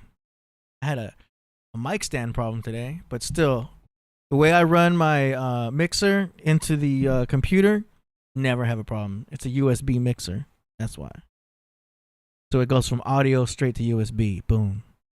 But if you're using a webcam and, the webcam drivers may not work well with whatever speakers you're using, if you're on a laptop, I highly suggest y'all get a desktop. I hear you, CJ. Do you hear us? Do I hear an ice cream truck? Don't hear that? Yo, he's got an ice cream truck. You hear that? Here I come. CJ, we hear the ice cream truck. I want an Eskimo pie and an ice cream sandwich. I heard the ice cream truck, yo. Like the Eskimo pie. Oh, I'll take a Choco Taco. What y'all know about the Choco Tacos, man? That shit fire. Who that? Rivers L. This is Crip Jesus' alter ego. There he is. Yeah, buddy. That's my name. You know what I'm saying? I couldn't leave. Oh, don't tell me it's from again. I'm putting my city background like I'm on Pierce Morgan. Okay. Yeah. See if I can make it back in here. You can hear me now? Yeah, I can hear you. All right. There you go. You want a laptop? You want a laptop, huh? No, I'm on the phone now. Oh man, your phone. You got a desktop? Yeah, no, I was on the desktop. That's what was tripping. That's crazy. I Desktop don't know what happened. with a webcam, right? Could have been fine. I don't know, man. You know, things happen. Yeah. I just know, can't stop, won't stop till the wheels fall off. So we back. That's what's up. The lighting is Yeah. better anyway. Okay, that's cool. I went and got a lamp. I just got to pick where I'm gonna put it now. Yeah. You know. Okay. I think you told before about the bad lighting. Yeah. I mean, you can always notice it in the playback. I got myself a little light over here on my right too. Yeah. It just helps. It's like a little bit's all you need, just a little bit subtle. And then I'm dealing with the window on my left here, which is sometimes overbearing. Camera overcompensates with the exposure. Anyway, Yeah.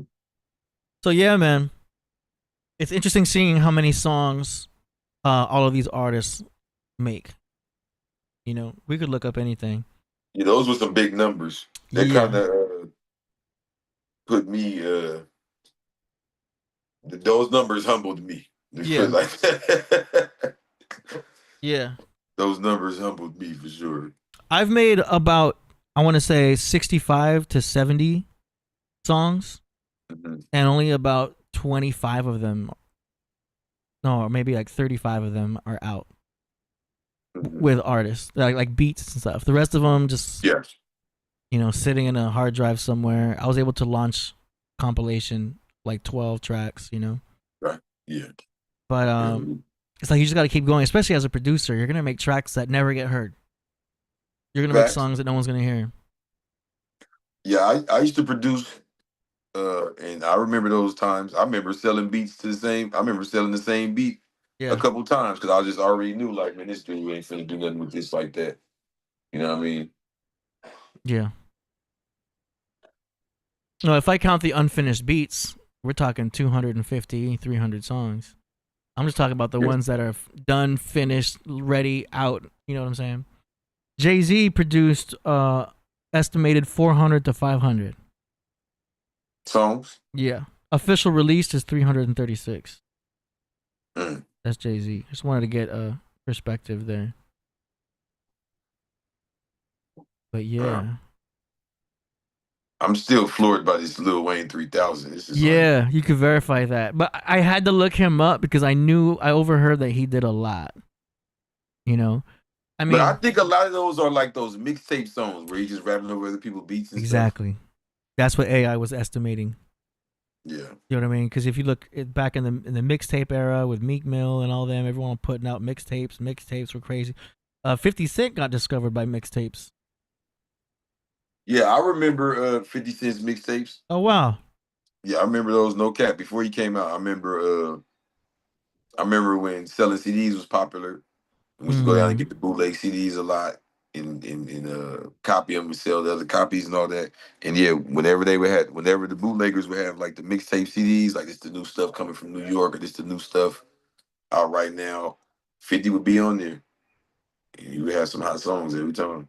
And then they started having mixtapes of 50, just rapping over all type of people's beats. Yeah, they're slinging CDs still on Sunset. And yeah, I beat that, man. Somebody told me I was bullshit. They said me to get out there, man. Hollywood Boulevard. CDs, man. Get them Blue Tank CDs printed up and go crazy. Venice Beach. Yeah, I used to get like a gang of Blue Tank CDs and shirts and merch. There's a Gen Xer at my club, just this young kid, I think he's like 19. I gave him an old CD because he likes, electro. I did like an old electro mixtape. I'm like, here you go, it's a CD. He's like, yo, I have a CD player in my car. I don't know how to use it. I'm like, what are you talking about? Like, you just put the thing in and starts playing. He's like, no, I don't get it. So, I went to his car, helped him set the whole thing up. So he put the CD in, and I see his car, you have to put it on auxiliary or something like that. But anyway, these kids nowadays don't even know how to work a CD player. I mean, in all fairness, they like, what the hell is that? Yeah. Like, was that a coaster? But, no, thumb drives were a thing for a minute. Hey, that shit sound crazy. You say he couldn't figure out how to work the CD player? I'm not even lying, because it's not even a big deal to make a lie on that, but it's like, he didn't know how to use a CD player in his car. Yeah. You know what I mean? Was he happy once you showed him? Yeah. He was like, I'm going to do this all the time. I'm going to buy a bunch of CDs. Yeah. Yeah, because, if you buy a computer, they don't even have a CD-ROM in it, unless you like have it special ordered or you have it installed. But if you go to Best Buy right now and just buy any computer, no CD player. The computer I'm using now has no CD-ROM drive at all. Yeah, the one I got right now doesn't need it. I'm like, man, I can't even pop a CD in here. It's crazy. I got a CD player in an old laptop that has Windows 90-something. That's the only one that has a CD player, so it's old school now. And then for a while they were doing thumb drives, like, oh, I got my music on these thumb drives, but then it was like it got scary with hackers. I don't know if you ever seen Mr. Robot, but they could put a virus on a thumb drive. Yeah. Now you can play thumb drives on your car. Yeah, I remember when I first got out, we was doing the thumb drives in the car joint. My girl used to have them, and I started getting them, and I was gonna load a bunch of them up.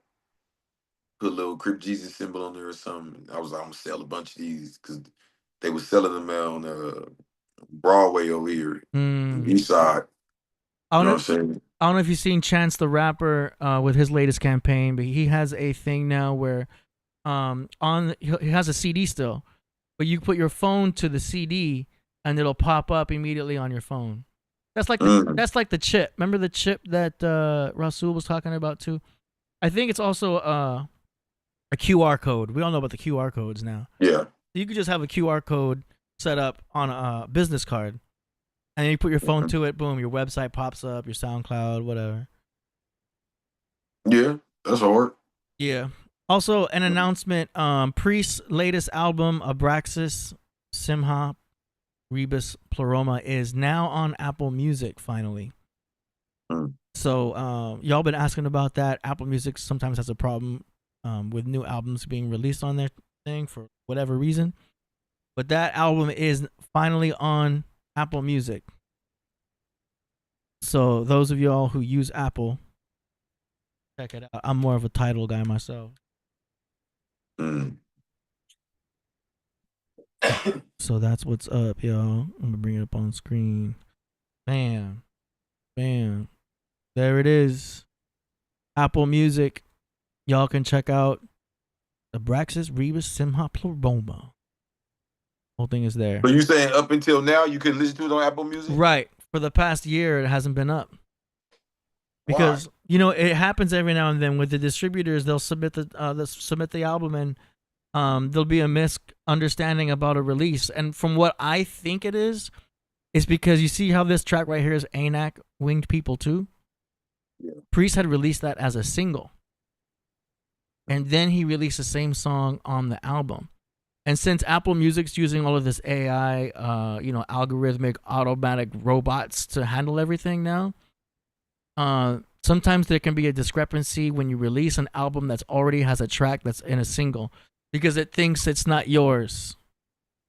You know what I mean? The AI is not perfect. I know exactly what you're talking about. Yeah. That's why I know exactly what you're talking about. You have to, I guess there's something that we could have done, I guess, because we put the exact data and metadata correctly, but something about a UPC code that you have to pop in there. So this is what I think the problem is. I could be completely wrong, but I think there was a mix up with that because it's happened before. Something about a UPC code. Either way, it's up there. And that's all set. We here now. Let's get it. Yeah. All right, what else? I listened to that album so many times though. Yeah. I ain't gonna lie, man. Wow. Told you, especially that Wing People 3. Mm. A Walk in Life. But what's that one where it be like, thine will shall be done. Mm-mm. Mm. They're going, the love of life. It'd be like, I think it's called Thine Will. Hmm. Yeah, you got some joints on there, man. You got some serious joints on there. He did a track I liked a lot, but it was a collaboration he did. See if I can pull it up here. Hold on. With Kamachi. Yeah, that one was hard too. I remember that one. He did a track with he did a whole album with Kamachi, but Beautiful Minds. In fact, I used to start the show with this. I'm just gonna play the beginning. I just like the way Priest came in on this.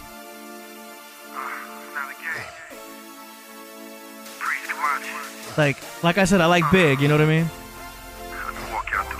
Epic.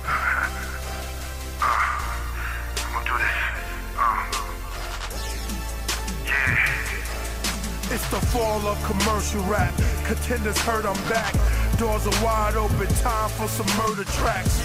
Brooklyn, North Philly, all hoodlums walk with me. This is documentary rap, not Walt Disney. New York City, it's the illest team you ever seen since J&B's. We are the Nazarenes, from the path of kings. We're like spacecrafts and fitted hats and baggy jeans. Douse the booth up with gasoline. Grab the steam, the bars hit your castle and you have to lean. Gun talk, rhymes slide up in my mind like a magazine. They spray all over my page like an M16. Yo, who's hip-hop's purer? Our aura's like an AK Bible and some Soras. Priest and Kamachi, prophetic explorers. The duo so spaced out, alien smut bitches and Doras. You know what I mean? That track pumps me up. It's just dun, dun. Man, I wish I mastered it because I would have really brought out the bass more, but I don't want to. You know what I mean? But woo, It's crazy, man. I like a track that gives me goosebumps, and that one gave me goosebumps. It was hard, especially if you have a good sound system. I got nice headphones too. It bumps and it just dun, dun, dun. It's just that triumphant feel is what I like. And Priest has that godlike flow that can make a triumphant beat just sound so perfect. I just wanted to share one of my favorite tracks. That was wild. Right? That was crazy. Man. I don't even know what to say. That's just how it just came out yesterday. Like that was hard. Yeah. Y'all can find that online. That's the Killah Priest and Kamachi album. That's the first track. Yeah, I'm asleep. You just put me. I gotta listen to that album. Yeah, I like the way Chief Kamachi followed him too, because it was very appropriate. Yeah. So that was. I forgot we was talking about that. Shit was so hard. telling you, man, we all got our favorites. But the best stuff I think is still yet to come. There's tracks that are finished in his library that are gonna come out whenever he's ready to release them. But man, like being on this side of the spectrum, being able to mix and record and not record, but like master. I can hear I can tell how much the audience is gonna love certain tracks, you know. I can't wait for them to come out so I can see the reactions. You heard that new Clips album? No, I heard about it, but man, I haven't heard it. I gotta follow up. I'm behind on everything. Yeah, you gotta, man. Clips, huh? Yeah. Even if you don't like it, you gotta hear it just because it's the rave right now. You know? Yeah. You're right. I'm gonna go in. I've been getting the calls on the Blue Tang. Yeah. They've been telling me, hey man, thank you for making this, man. Really? I ain't heard that like this. Yeah. Hey. We could do a feature presentation right now. Oh shit. If you want to pick a favorite Blue Tang. Shout out to Crip Jesus. I got one for y'all. Go to False Gods. Wu-Tang False Gods. Huh? You can just went down the list. Yeah, it's number 9. Huh? Right Okay. there. There it go. Yeah. Okay, here we go. This is a special feature presentation. Wu-Tang, Blue-Tang False Gods.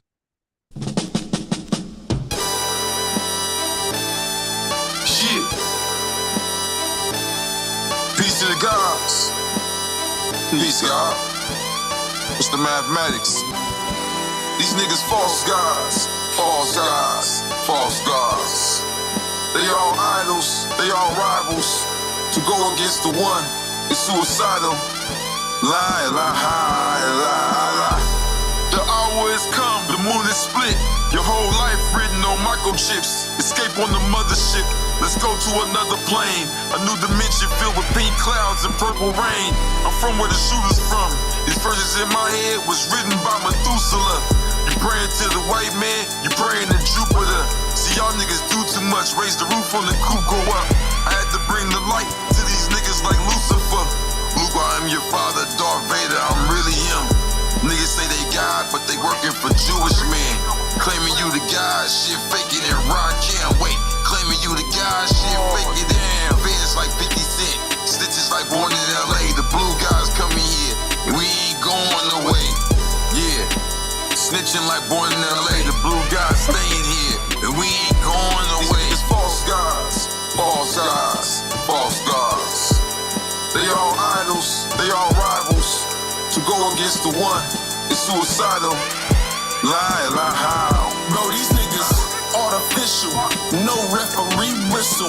Wet tissue, soft, but playing hard with you. I keep a pistol and watch how they maneuver.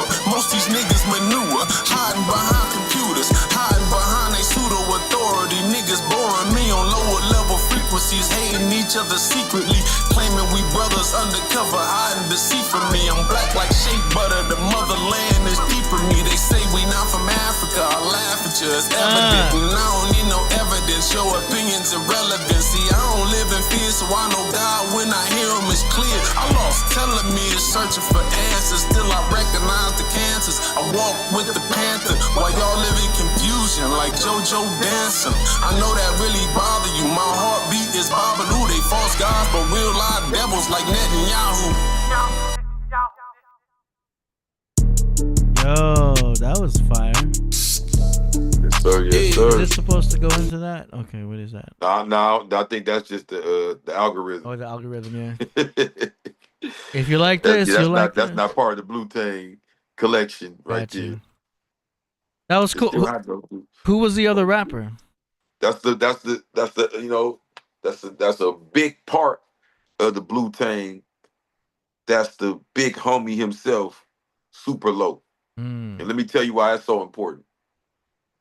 So you know the backstory, you know who was working on the World Priesthood project, and you know how it's a lot of different, personalities and schedules. So we still come and bringing that together. So in the midst of doing that, I'm talking to the homie. The homie's a real woo head. He's like, oh yeah, you know what I mean? Oh yeah, man, I love what you're doing with Killah Priest. Yeah, you know what I'm saying? But then when it came into fruition after the Planet Asia joint and all that, and I'm like, yeah, I'm finna drop the Blue-Tang and Killah Priest co-signing it, and I'm putting up the clips and shit on social media. He hurried up and tapped in. He said, nah, Blue-Tang, what? He seen the drawings. He said, nah, this really should be me. And he pulled up and he showed me he had the Wu-Tang symbol tatted on him. It's the homie from the set. And then also we both from 40s. And he be on this 5% tip too with the mathematics, alphabets, and all that. So he like, nah, F all that. Nigga, nah, I need, you know what I'm saying? Where do I put my, my whatever, you know what I'm saying? Like, do I got to come tie you up or something? I said, nah. You know what I mean? We Ghost and Ray in this, bro. You know what I mean? It's us. But for sure, it's me and you, you know what I'm saying? So, wow. He on there a few times. He on Blue-Tang Anthem. He on that one, False Gods. And he on 40th Chamber. Remember I told you how inspired we was by 4th Chamber in the hood and all that, hearing them say Crip on the thing and all that. So us both being from 40s, it's like the average person may think we gang banging playing like 40 and 40th. in a way, but really, I look at it like this. It was the fourth chamber when they started. Look how far we've come since then. Yeah. You dig what I'm saying? So a cipher means nothing. Its numeric value is zero of nothing, depending on where it's placed at. See, people, I'm saying, when you place the cipher to the right, now it has all the value, right? Or put more O's. Meaning the 4, if it was cipher 4, 04, but when it's 4 cipher, the fourth cipher, R40, right, which comes to 4 anyway, right? So it's of the same value, but another level, if that makes sense, right? We just put the cipher behind it. Now it's 4 cipher. Now it's 4D, right? 4D is a spiritual number. I'm not saying that because I got this blue rag on now for 40s. I really have chosen to accept that. Meaning, when I look in LA, and I say, what's the chances of Leimert Park being the place where, you know, as far as my homies, this is where they go for enlightenment, and it being in numerically the 40s, right? 40 days, 40 nights when Moses went up the mountain and talked to Allah. 40 days, 40 nights when Jesus meditated. You know what I mean? They said he saw the devil and he talked to Allah. 40 days, 40 nights when it rained and Noah's Ark. Yeah. And flood the whole earth, right? Yeah, so whether you take them stories literal or not, it's the point is you hear the 40 over and over because it represents transformation. You know what I'm saying?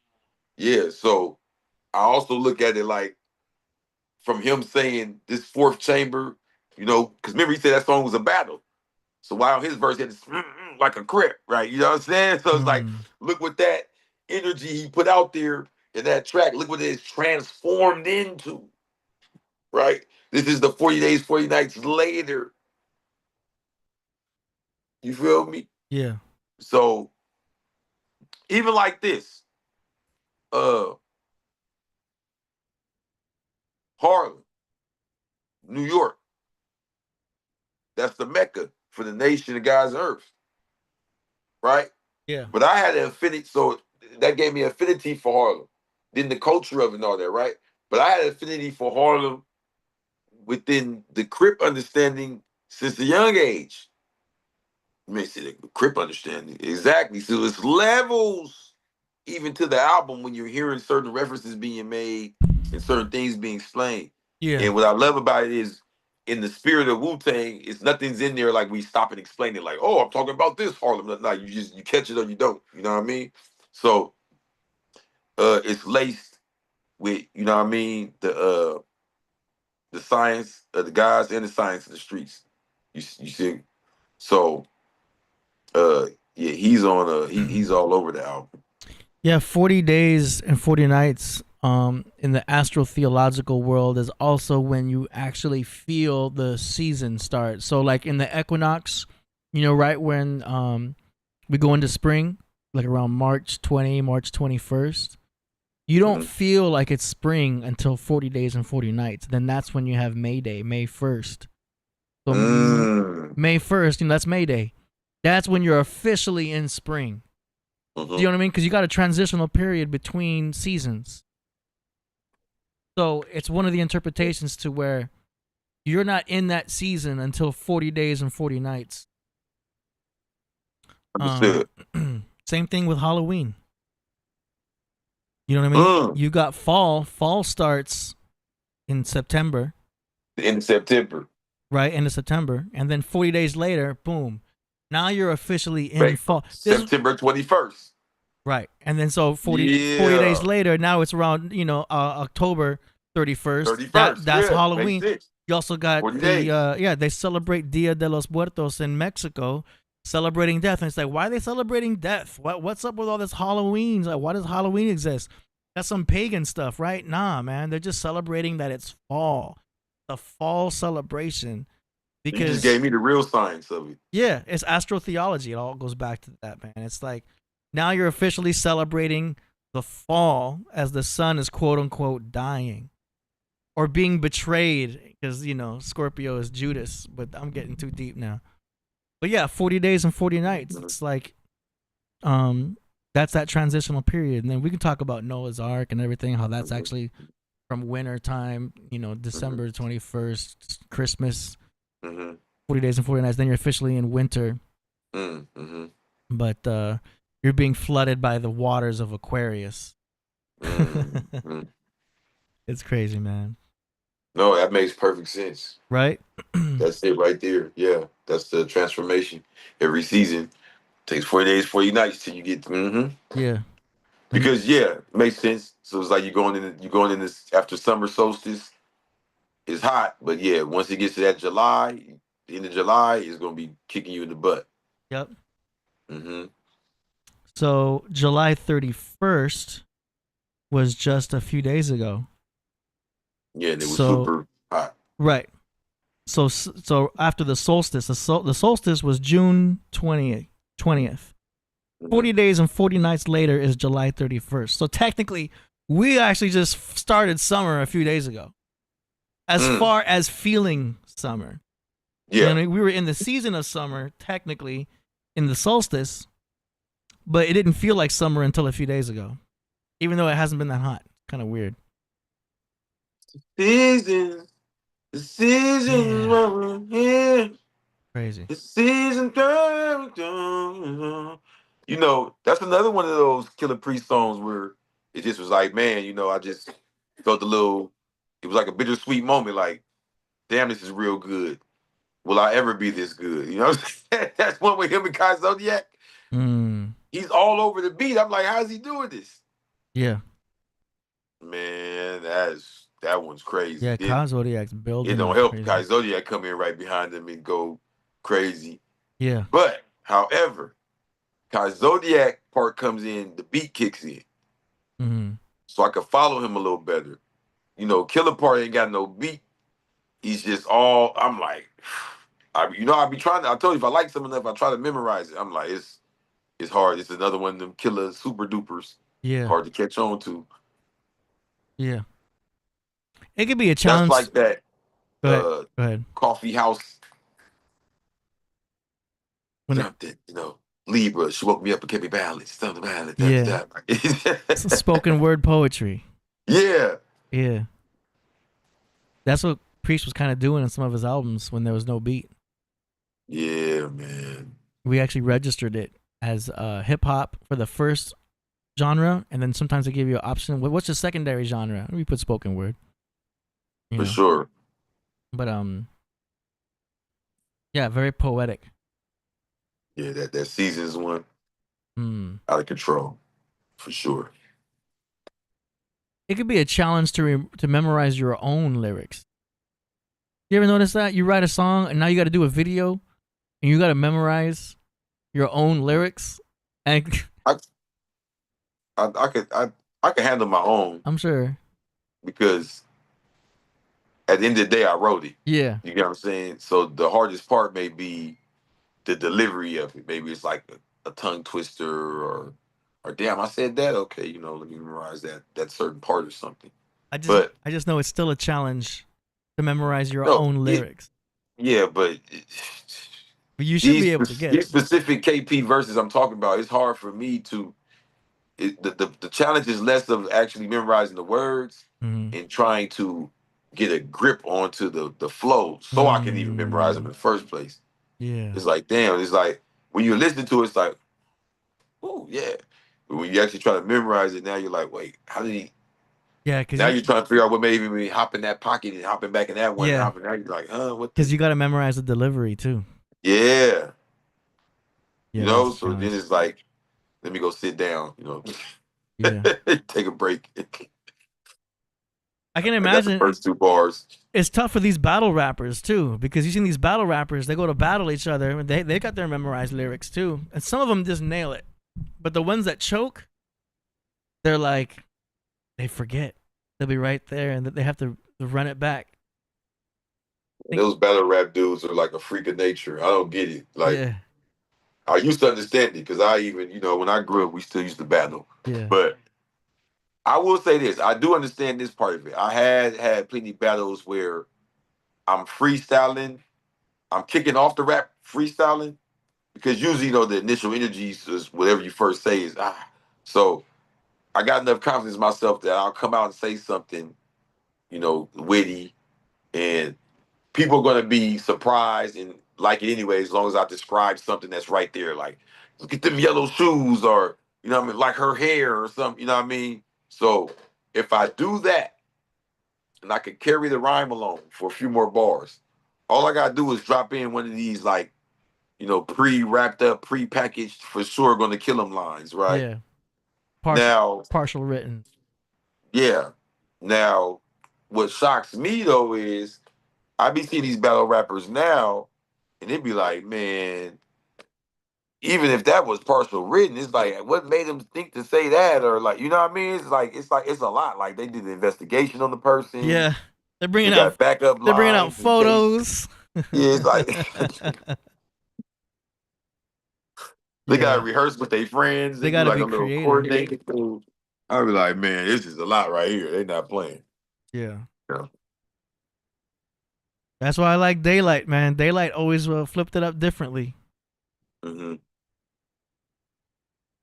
For sure. Shout out to Daylight. It'd be great to get him on the show. Daylight? Yeah. That would be hilarious. He's not too far away as far as the network goes, so I'm just waiting for Priest to get him on Zoom or get him in the house. That'd be awesome. You know what I mean? Yeah. But interesting. So Daylight is for sure on our same frequency. I'm not gonna lie to you though, man. I'm gonna be real. I remember one time some dude came to me. He was like, "Man, bro, Crip Jesus, man, you deep. You out the hood. You spitting that shit. You remind me of Daylight, man. I need to work together." I was like, "Hell no, the hell." And that dude, them goddamn choppers and pink dresses. I ain't messing with him. I was like, right? He was like, "Nah, bro." I said, "That is him. You ain't fooling me." He said, "No, listen, bro." He said, "That video is AI." I said, "Man, get the hell out of here." He said, "Man, Daylight is like a computer genius." He's like, "I promise you, go look at it. It's AI." I said, "Man, I'm not looking at nothing. That's this dude with the goddamn video, he in the pink dress with chopper." But my curiosity couldn't let it go, right? He said, "I'll tell you, that dude's like a computer genius. He one of the first rappers to ever use AI." I went and looked, it was AI. You could tell. I'm like, what? But he did it so early on into the game. A lot of people, I don't think a lot of people knew exactly what it was. So I just assumed he had a pink dress. I don't know. I went back. I like cried laughing. I said, "This is AI," and he's making fun of like Young Thug and him at the time. He's got he's got the dress with the chopper, and he got this like putting his head on it. You see it? Nah. Oh man, bro. I just remember him going against Cortez on King of the Dot. Yeah. He was like, this consciousness is becoming a trend. Everybody jumping in their third eye bag like it's so new. Popping to go cool. Spirit bombing, chopping the chakras, popping the tofu from Whole Foods, but they don't get the whole food. GMO wax pack, you don't get the whole food. Vegetarian veggie slow chew. With the it was like a scheme. Bars. That shit was hard. Look, let me see if I can do this for you. Challenge just to memorize that. It's gonna let me flip. You don't want to let me flip. And deliver it. It's a lot. It's a challenge for artists to remember their lyrics for doing a music video. To be able to deliver it on camera. You see that? Yeah, I see it. Oh man, he was always outside the box. Yeah, it's like AI though. Oh, okay. Hard to tell what's real nowadays. I don't know.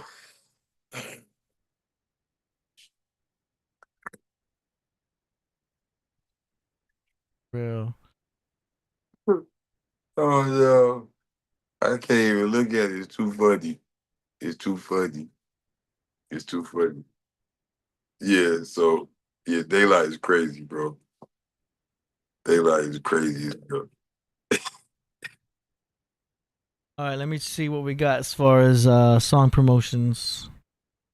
We got one submission.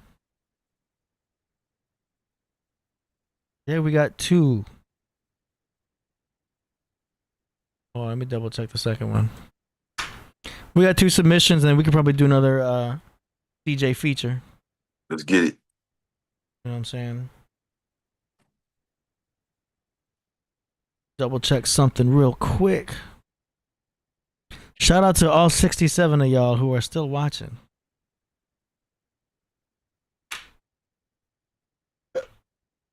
We about to do the song promotion, do a feature presentation, and then we out. All right. June 29th. Nope. That was a minute ago. Okay. Are you ready?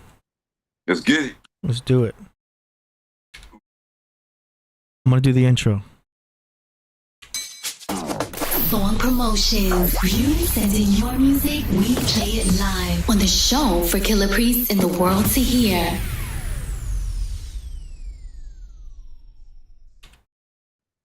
Yeah. All right. We got an artist here named Nema Akhu from Rotterdam, aka the Docks, in the southern part of the Netherlands. Wow. Song is called Nation Time. Okay, I'm gonna bring up the YouTube video here. It's nation time, baby. For self. Okay, hold up. Bring it on screen.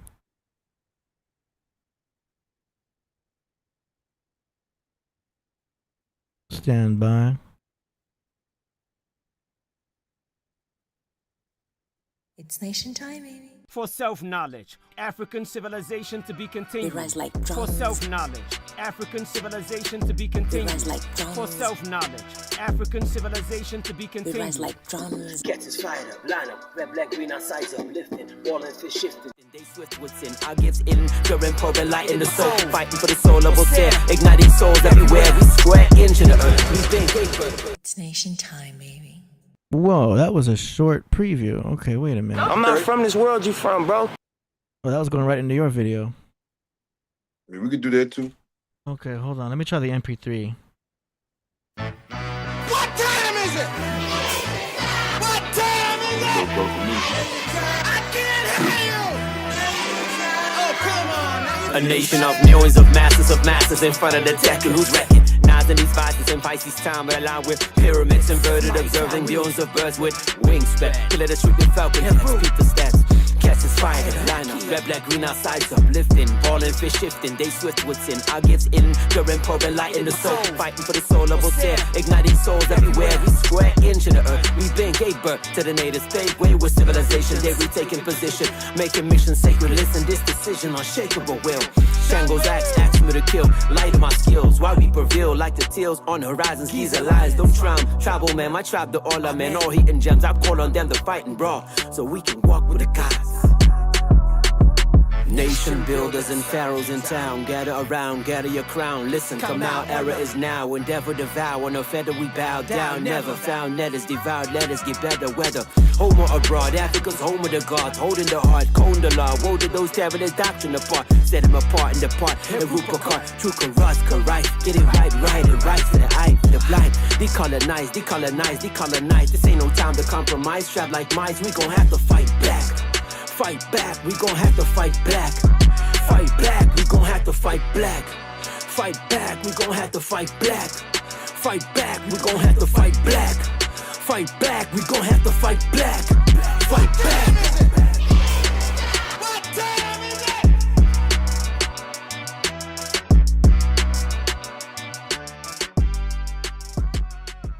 I like it. I like it. Good energy, good hype, good delivery. Good I was feeling spitting. that. Right? What was their name? Yeah, I was feeling that. Nemu Akhu. Okay, Nevu Aku. Oh, I'm sorry. Nema Akhu. Nema Akhu. Let's get it, yo. That was fire. We're gonna have to fight black, fight back. Mm-hmm. Good hype. I always say you know it's good if you memorize it right away. Yeah. That's what makes a hook. Good energy. I like the beat. They're right on top of it. Sounds like a good live track. Yeah. Produced by Nema, Akhu, and Mecca. Beat by Buckroll. Mix and master Damon Flores. Celestial Soundscape Studio. Okay. Just wanted to give them some credit. Announcements. Kepura Records. Connect the Dots. Spoken Word. Feature Oyere. Video Rodell, this researcher. Sponsor Celestial Soundscape. That's cool. Nation Time is a revolutionary drop, bigger than hip-hop. It's a theme music for Pan-African peace and cosmic militancy, aligning with the Afro-culture renaissance and the upcoming cycle of African greatness. A militant riddim for a meditative uprising. Militant rhythm for meditative uprising. Okay. That is a good song promotion. So all of that's going to be in the description after the show. So shout out to Nema Akhu. Nation Time. Yeah, we rocking with that. The beat, the message, the energy, all that. Yeah. Great track. Great submission. That's what I'm talking about. All right, I'm going to hit refresh, see if we got any new ones. Oh, yeah, Yep, we just did. All right, let's go. Next up, we've got an artist named Tdot featuring War Ron Beyah from Milwaukee. Let's go. Song is called Either Havm or Be Hacked. Oh, this sound gangster. Name like that, you come on.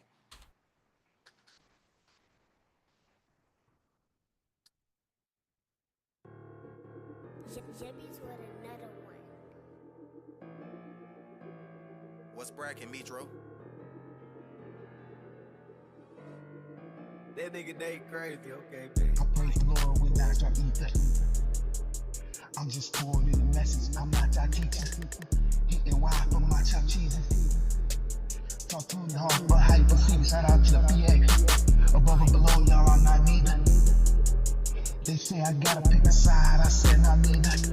The way I G-shot to my nieces, you would think it was Chinese. Pie me, oh, fuck the cloud, we do not need. Feel like Rasul tryna duck Nafisa. Niggas be washed, hang 'em up at the cleaners. Watch with your mind, they be deceitful. I hope this shit don't fall on deaf ears. They murk they leaders, praying and fasting from the demons. I know I ain't perfect, but I'm far from a heathen. Tryna steal my way, water receive. Niggas be on cold, but on the low, we rockin' sequence. I praise the Lord when I start eating. I'm just pouring in the message, I'm not that teacher. Hitting wide for my chopped cheeses. Talk to me hard, but how you perceive? Shout out to the PA. Above and below, y'all, I'm not neither. They say I gotta pick a side, I said not neither. The way I G-shot to my nieces, you would think it was Chinese. Pie me, oh, fuck the cloud, we do not need. Praying and fasting from them. Whole gang relax, little dum-dum. Satan been spazzing on them. Gave his little ass a lump sum. Can't play with that conundrum. Ain't staying in that circumference. Training and stretching. Meditating and chanting. Greatness at last we jumped up. Raising the last amongst them. Raised in the lab. Greatness at last we jumped up. Raising the last amongst them. Raised in the lab. I praise the Lord when I start eating. I'm just pouring in the message, I'm not that teacher.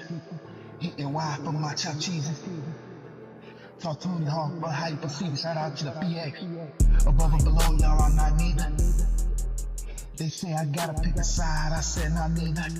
The way I G-shot to my nieces, you would think it was Chinese. Pie me, oh, fuck the cloud, we do not need it. All right.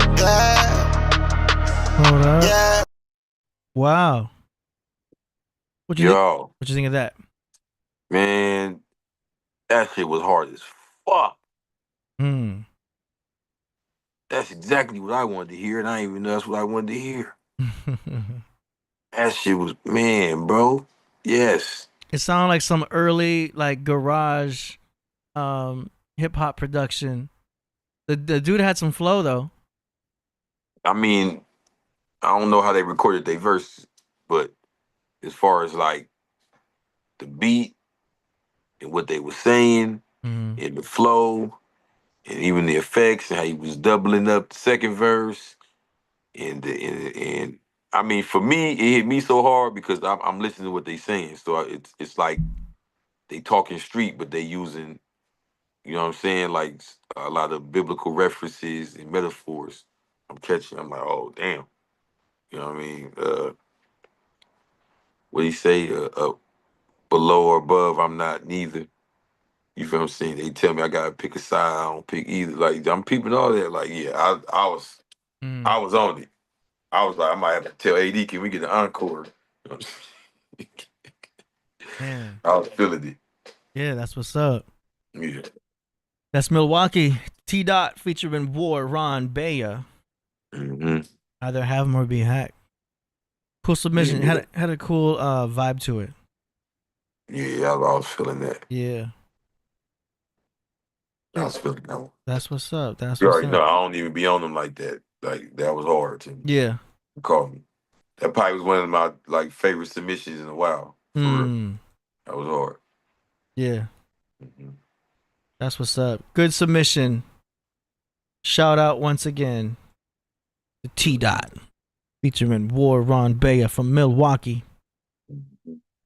All right, let's see what else we got. Any more submissions for today? That looks like it's it for today. Okay, we can move on to a feature presentation. What do we got? Let's hit him with that 40th chamber. We can't talk that much about it and not, you know what I'm saying? Let's let him get him, man. 40th chamber, you know what I mean? Yep. Came a long way. I also look at it like this. It's 36 chambers, right? So this is 4 plus 36. It's a whole new cipher, you feel what I'm saying?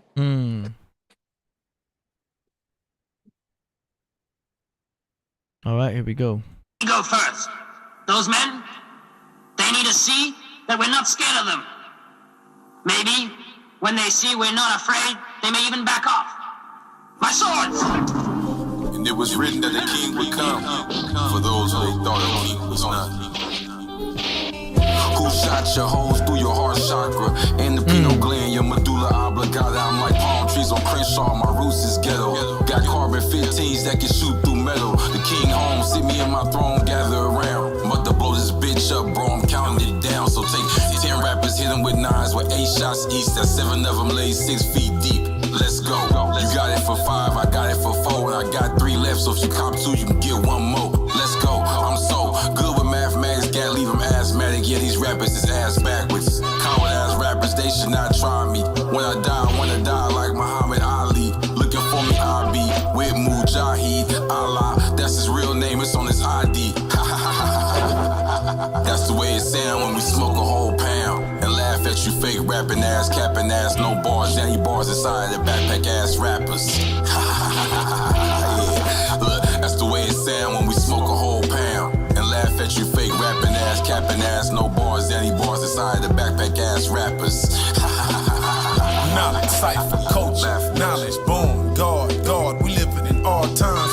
My mind's my 9, my pen's my Mac 10, my target. You capping ass 9, rapping ass fuck, nigga. Soon as I hear your bars, I'm like, fuck. Niggas really running around this bitch exposed with they skirts up. You spit a verse and I'm feeling like it's the worst shit I ever heard. I just giggle and smoke my herb, let it burn past the 3rd degree.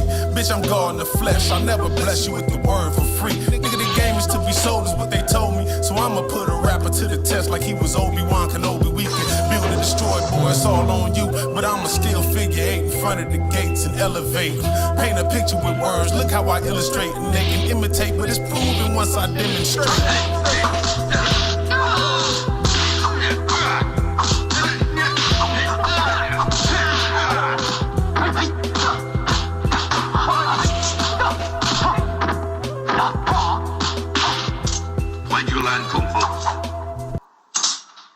Shaolin. Since we're on the That topic was of fire. racism, Okay. Yes, sir. You feel me? Yeah. You couldn't play with that one. You feel me? So this is officially out. Yes. This is on Spotify, Tidal, Apple Music. All that. You could hop in the whip and bang that. Mm-hmm. I could rock it at the club. Oh yeah. Man, come on. Just let me know the day to pull up, man. Damn, that's out. You pulling up to the club, man. Trust me. Yes. They That's can bang what's that up. in there. You got some joints in there. Number Nice. 6, all that. Yeah. Nice. Mm-hmm. Hold up. I don't think I had the whole thing in screen here. Let me fix this real quick. Oh, Deezer, Pandora, all that. Yeah. Pandora used to be the spot I would hear new songs. I would leave Pandora on and be like, what is this? Yeah. Nice. All right. Let's see what else we got. So that is it for song promotions for today. That was our feature presentation, Crip Jesus.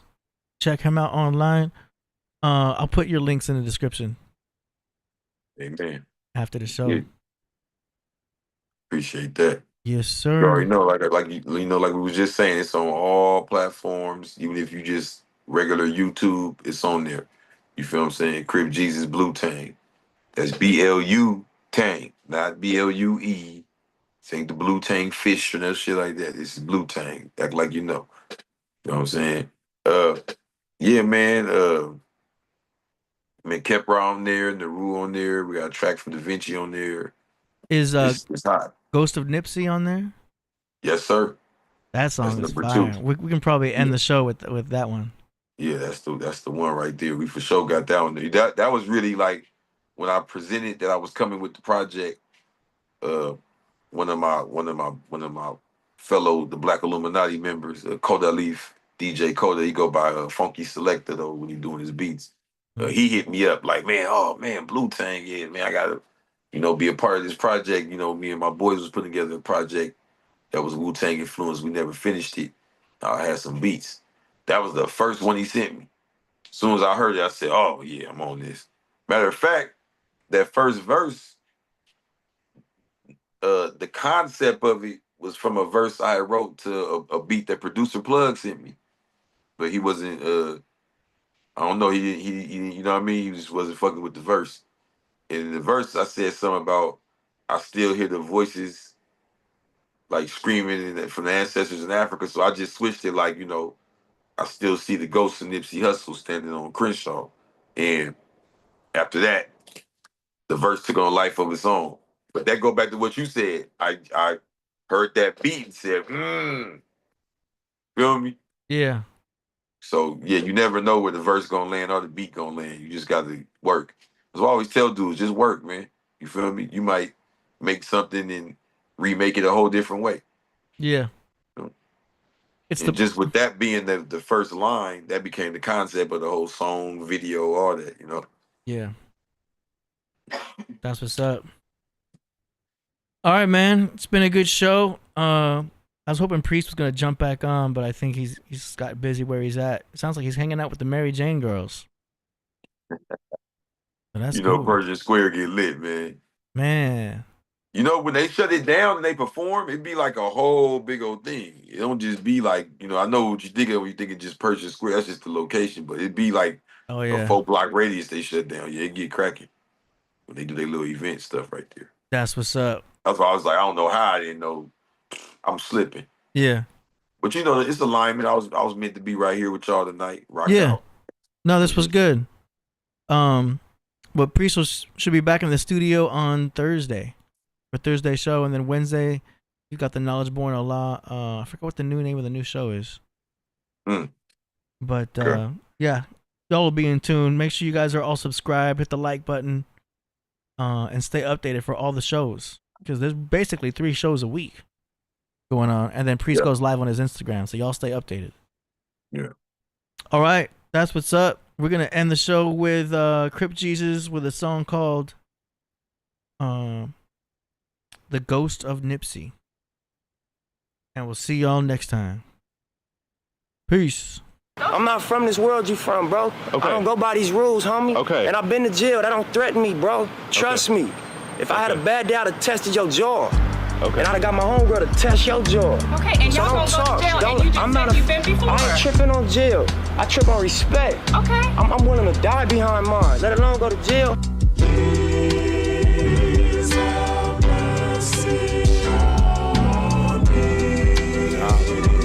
Rest in peace. I still see the ghosts of Nipsey Hussle and Crenshaw standing in blue laces. Real recognize real, y'all niggas got new faces. I still smell gun smoke, I still hear the bottles breaking. Remember conversations I had with Satan. Remember Mace turned to Pastor Mason. I wonder what secrets he know about Diddy that he ain't saying. I'm from a block where there's no complaining, and niggas get shot for their names ending up in them affidavits, straight from the Bible's lost pages. You know them devils wanna be us, but they never trade places. Still doubt the cases, the court still racist. Skip the arraignment, the judge and the plaintiff.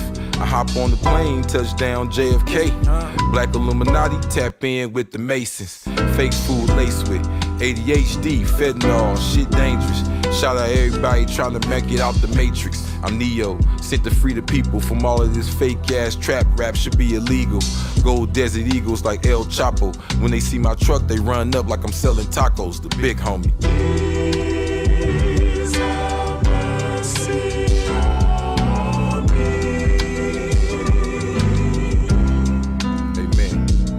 To all the homies locked in cages like Nelson Mandela, we hold it down till you get out in 2000, whatever. May Allah bless all of our endeavors. Whatever we got to go through to get through this weather. However, wear a heckler like a sweater till the days get better. We mobsters without the funny suits and hats with the feathers. Went from Glock 9s to M9 Berettas. From Queens to LA like world peace matter. Shout out to Almighty and Allah dominant. We done hustled in every hood on the continent. The stories will never be told. All written is forbidden, only permitted to real niggas that's initiated. Stayed 10 toes on the block, you participated, got they name and they game up. Mean they graduated, niggas God body in they raps. That's imagination, left my bitch for these blue scripts. I'm infatuated, swing swords like I'm King David. That's decapitation, just ate a couple shrooms, now I'm activated.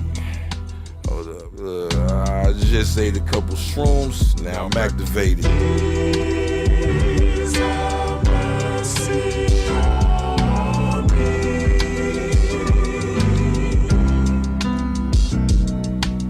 And you lucky I wasn't on no bullshit today, cause I would've tested your jaw. Trust me. All right. You feel me? Quote me on that. Neighborhood victory lap on the way. Okay. Okay. Hey, bro, how I get the Nipsey Hussle Square? Nipsey Hussle Square? Yeah. I'm gonna be honest, I don't be over that way. You gotta ask one of them over there. My bad, bro.